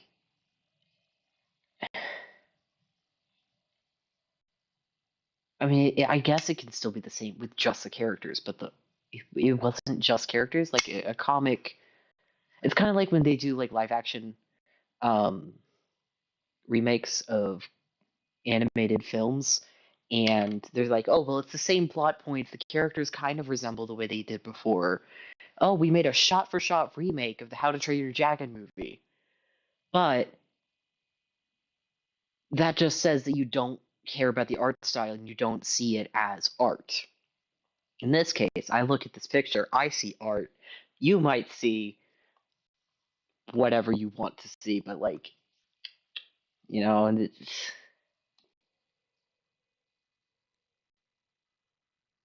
like this is what Hussey was known for. This is what Hussey really did, was the art. So by removing it and dumbing it down, making it easier to animate, we're gonna lose something. Like, never mind, oh, are they gonna have slurs? Are they gonna have exact celebrities? Are they gonna have jarringly realistic things next to the very stupidly drawn characters? And I say stupidly drawn. I love Pickle Inspector. I love the way he looks. I love his demeanor. I love everything about him. He is my favorite character that Hussey ever made.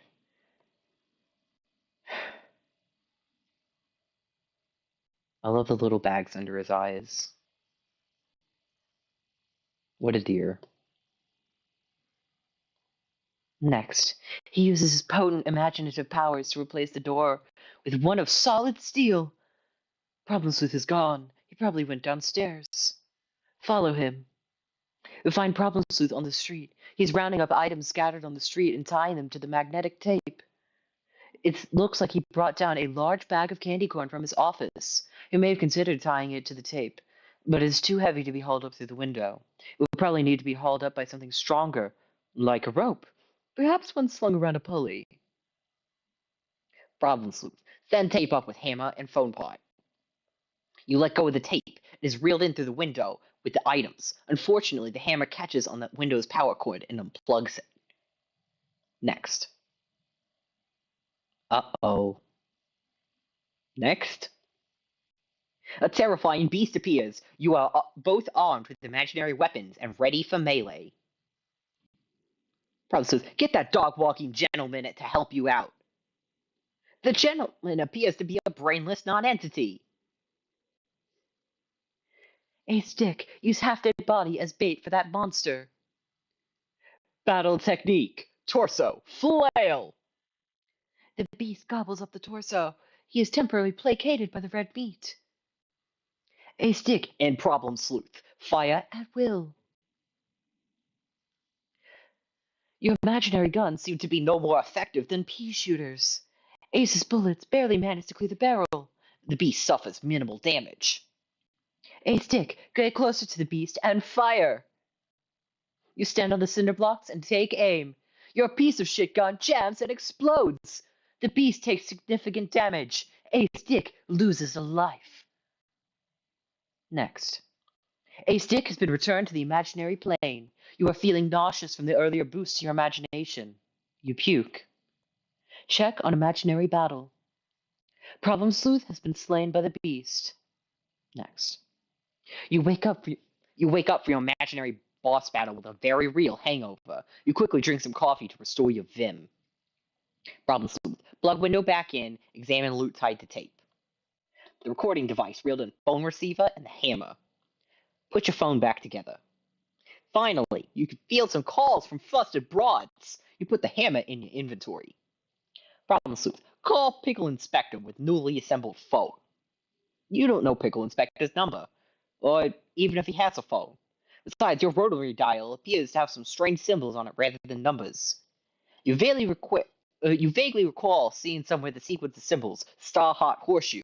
However, you can't quite remember the symbol Star Heart Horseshoe. You'll need the piece of paper with Star Heart Horseshoe written on it if you wish to remember the sequence Star Heart Horseshoe. A stick. Search through your vomit to find the key. You pick up the small key. A stick. Check if the key works on the lock in the safe room. You unlock the lock and open the door. Powerful fumes waft into your nostrils. Problem Sleuth. Use hammer to pry boards off door in safe room. You pry the boards with the hammer. Before you can pry any off, the door actually swings open and away from the boards. It seems the boards never served to obstruct the door in the first place. A stick and Problem Sleuth. Examine rooms. You are now Pickle Inspector. Look around room. You examine your surroundings. The door is blocked by something. Judging from the marks on the door, it looks like you attempted to open it with some sort of weapon. There is a hairpin on the floor. Pick up hairpin. You equip the hairpin. Okay, sweet. Armed with the machine gun, you are an unstoppable murdering machine. The heavy weapon is perfect for sating that burning desire to fill something with hot lead. Next, you drop the machine gun. Your Vim characteristic is way too low to carry around such a heavy object. Pickle Inspector, take a look out hole in door. A trombone is wedged between the door and the wall. The horn is really rusty. It could do with some serious polishing. Replace the cover on Elf Picture. It bothers you. You try to push the safe closed, but it is too heavy. Your Vim is not nearly high enough.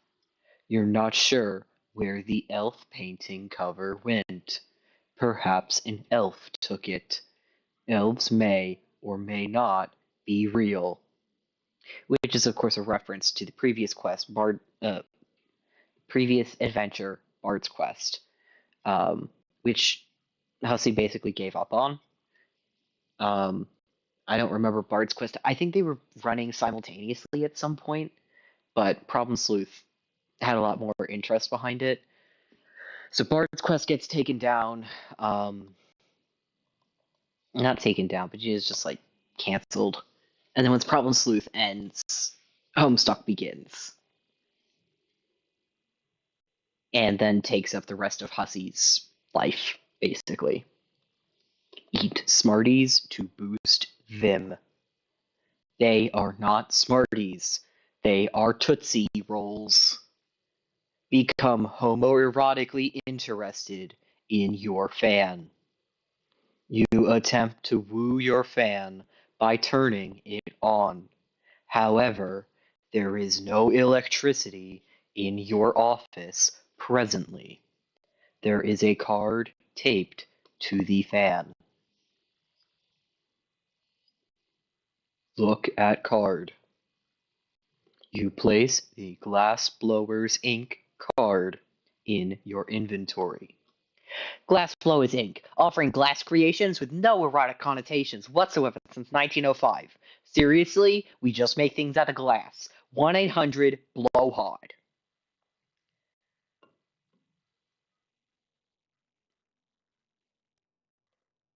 AH. Become homoerotically interested in your fan.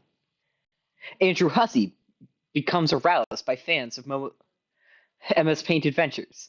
Way to break the fourth wall, numbskull. Pickle Inspector, a stick, and Problem Sleuth, a stick, and Pickle Inspector. Dance. Yeah.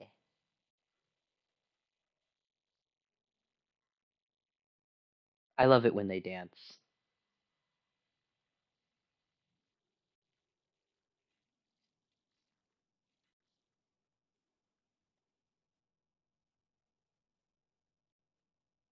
A stick enters the back room. There is a couple of stills. One is for making illicit liquor during the Prohibition era. Another is for making another sort of substance, perhaps also illicit. All of the liquor appears to have been stolen. There are some handgun bullets on the floor. There's also a target painted on the ceiling for some reason. Loud swing music and lively footsteps are heard from the room above. So we'll add this to our map.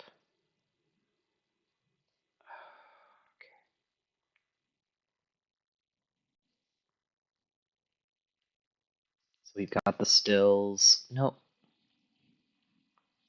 Here. No, gotta make sure that it matches, right? So it goes like that, and then there's the stairs.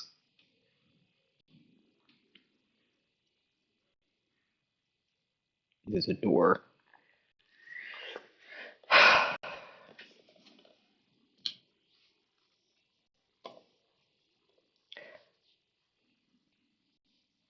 Next, Problem Sleuth enters the back room. It appears to be a storage room for various instruments. Mysteriously, most of the instruments have been plundered from the room. Hung on the wall are portraits of some legendary jazz musicians. You regard them with awe. Loud swing music and live footsteps are heard from the room above. Okay, so this room.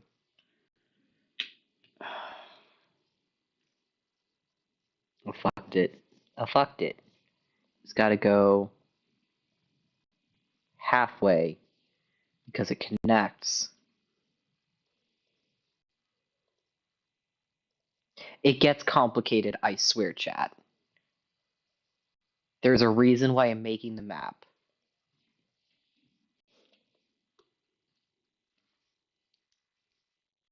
The reason mostly being that I lost my original map that I made.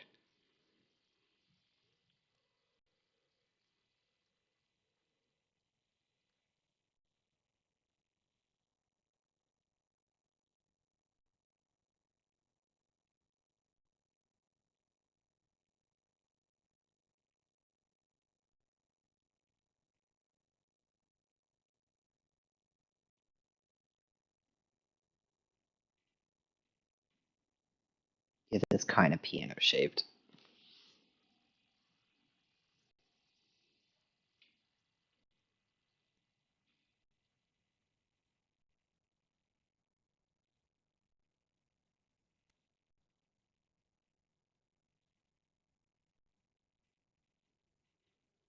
I don't remember when we get the political intrigue.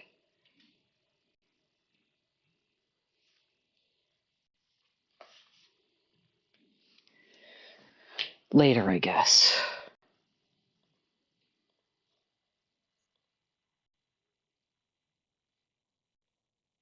Alright. Pickle Inspector, take a hearty swig from mysterious... Oh, Pickle Inspector, take a hearty swig from mysterious bottles. The first bottle contains illicit moonshine. The second bottle contains hot sauce. The third bottle contains your own excrement, saved up from prolonged office entrapment. You would take a swig from one, but you seem to have misplaced your handy drinking implement. A stick, load keys, and use target on ceiling. You pick up the handgun bullets, but they are not compatible with your Tommy gun. You'll have to use the remainder of its ammo if you wish to fire it. Okay, fire Tommy gun at target. You point the ring of keys target word. Cutscene. The room above is a speakeasy. The clients boisterously enjoy illicit libations. Oh my god, this fucking guy. Oh, you can see my cursor. Okay. This fucking guy.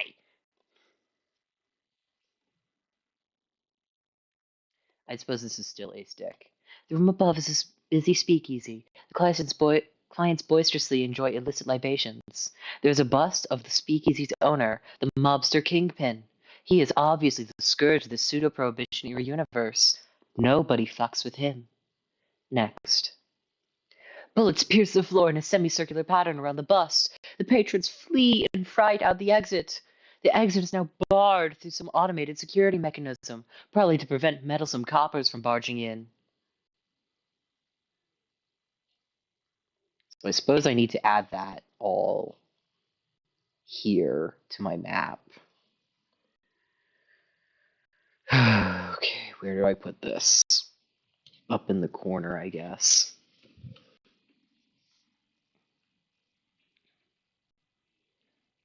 So we got a room. We got this thing.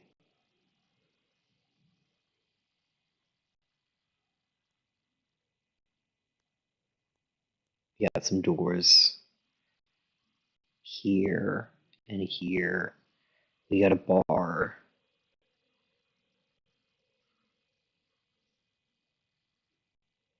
We got another door. Good enough.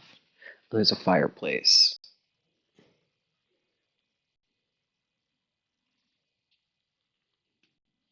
If I remember correctly, this is how it lines up. If not, I will redraw it. Wait, if that's a penthouse apartment, then how come there is another floor above it? Because A Stick has the penthouse.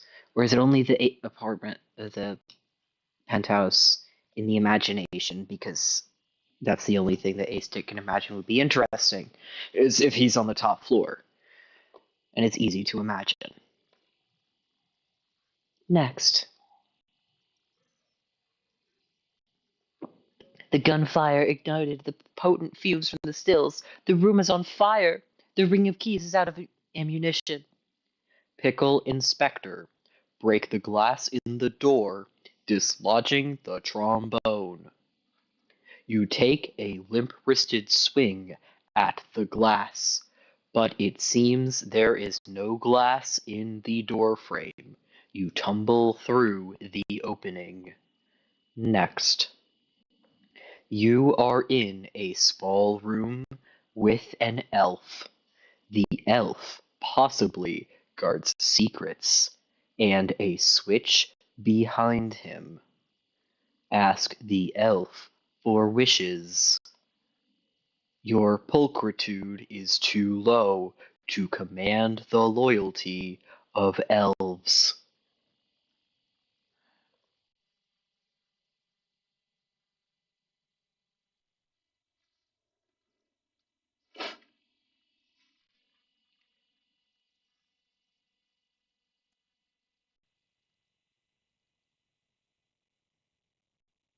I guess there's a room in between of the door that he sees, and there's an elf here.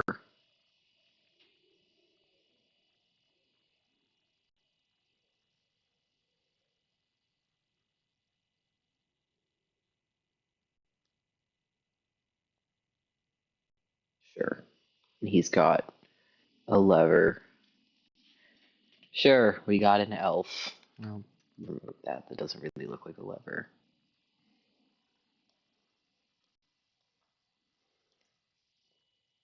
I'm guessing that's how it works.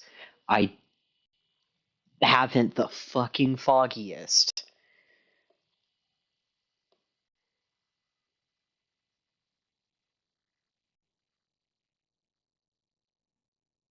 Because we saw them at Pickle Inspector's door. This isn't the trombone room.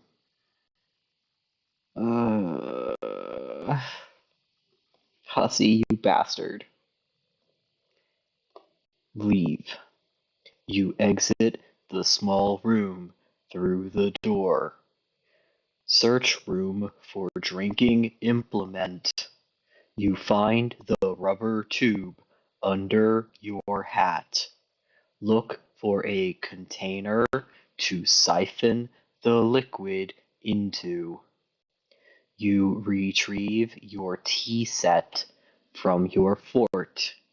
You had been keeping it in there to supplement your imaginative games of make-believe. Siphon liquid. You siphon some of the hot sauce into the teapot. You siphon some of the illicit liquor into a teacup. You decide to leave the shit where it is. Take a sip of hot sauce. You take a small sip from the teapot. Your vim is boosted. You begin to sweat profusely. Add hairpin to inventory. You equip the hairpin. The machine gun suddenly goes off. The lousy thing has a hairpin trigger. The bottles are shattered, leaving an unpleasant slurry all over the floor. You drop the machine gun. You are still too weak to wield it. It goes off again, and the volatile concoction catches on fire. Your office is on fire.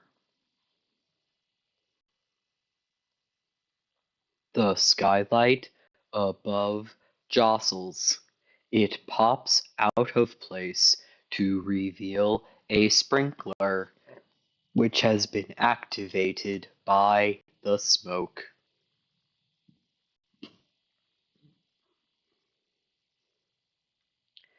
The sprinkler douses the flames.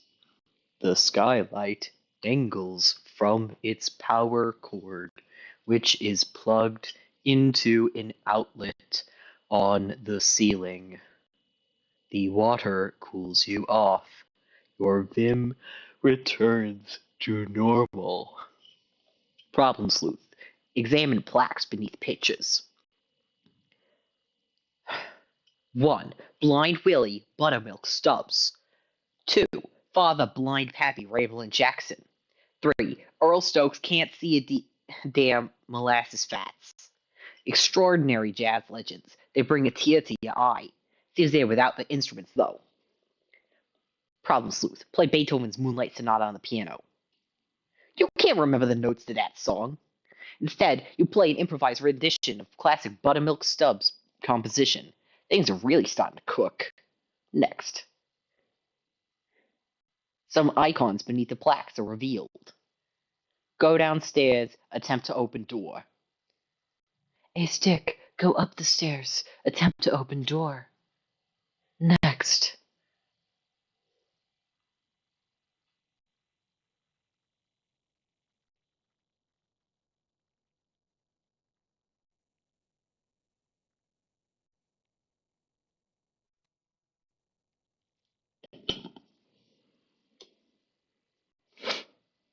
Okay.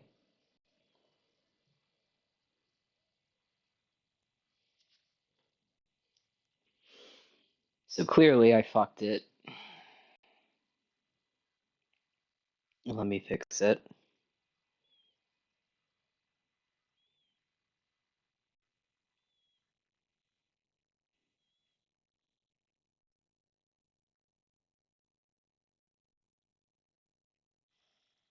This is one of the things that I most remember from Problem Sleuth, is this fucking oboe. At the time, I had a friend who was an oboe player, like when I first read it. And right, so that's the door, which does not look like a door, so let me make it a door.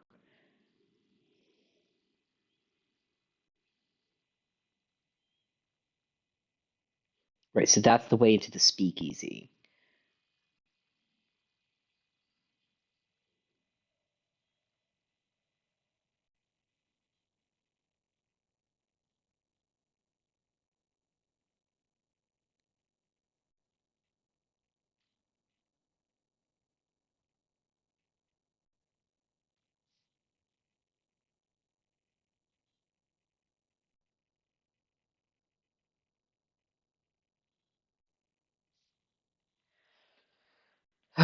At the time, I was, I'll say, friends with an oboe player. I fucking hated that guy. I mentioned previously that with the way that the trumpet was depicted, it was very much treated in a way that was going to get the trumpet fatally wounded. If you store an oboe like this, every oboe player in the country is going to come for you. This poor oboe. Um, so an oboe is a very finicky instrument, and new players generally sound incredibly bad because it's that finicky, and like even a well played oboe can be really obnoxious. So a damaged oboe, there's no hope for it. So I showed this panel to him and he hit me. Even though it's not my fault in the slightest. Problem Sleuth had been over for years by the time that I showed it to him. Drink brandy and forget you are on fire. You imbibe heavily to drown your conflagrative sorrows. MC Hammer slide out of the room.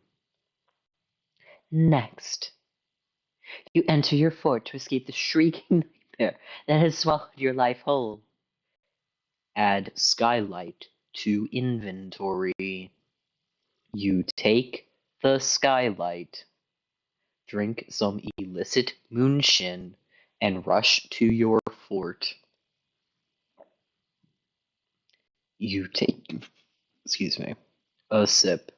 It only marginally boosts your already naturally high imagination stat. You will need to consume a much more powerful form of liquor if you wish to boost it much further. You duck into the fort to escape the freezing downpour. Like, I love the way that Hussey. I love his art style. It's so emotional.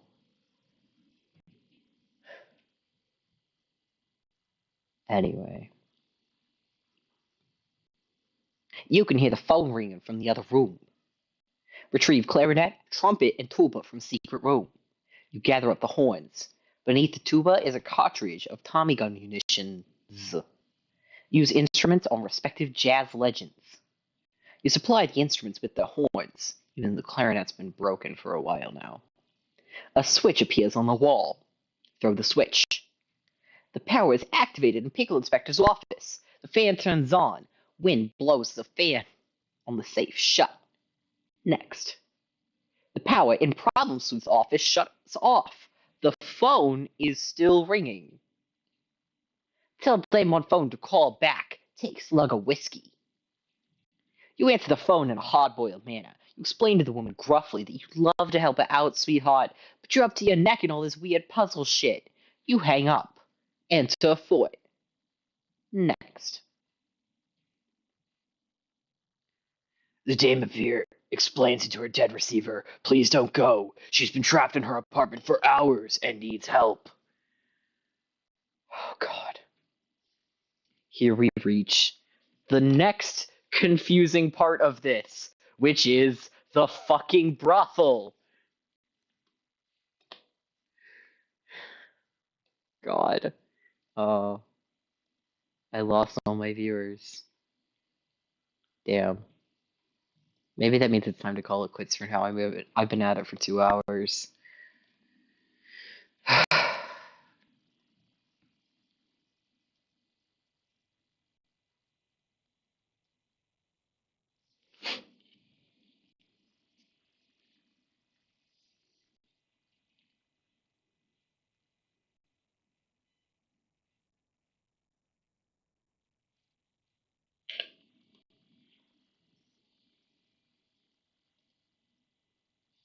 Yeah, I'll call it quits here. Thank you for tuning in. My schedule is fucked. I recognize that. When will the next stream be? I don't know. I like Problem Sleuth though. I like returning to Problem Sleuth. So I want to do all of Problem Sleuth, and I know that I had Rusty Lake. I want to do the rest of Rusty Lake. People have been telling me to do a Disco Elysium playthrough, and that's gonna take ages. What else do we have? I had been doing Subnautica. I don't plan on returning to that. Sorry if you're a fan of Subnautica. I don't know if there's anything else that I promised chat that I would do.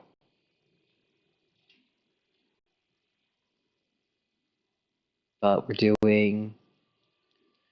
Probably the next time I come back, it'll be more Problem Sleuth. I don't know when that will be. Hopefully tomorrow, if things go well. Later this week, if things don't. We'll see. But thanks for tuning in and joining me in Hussy Hell.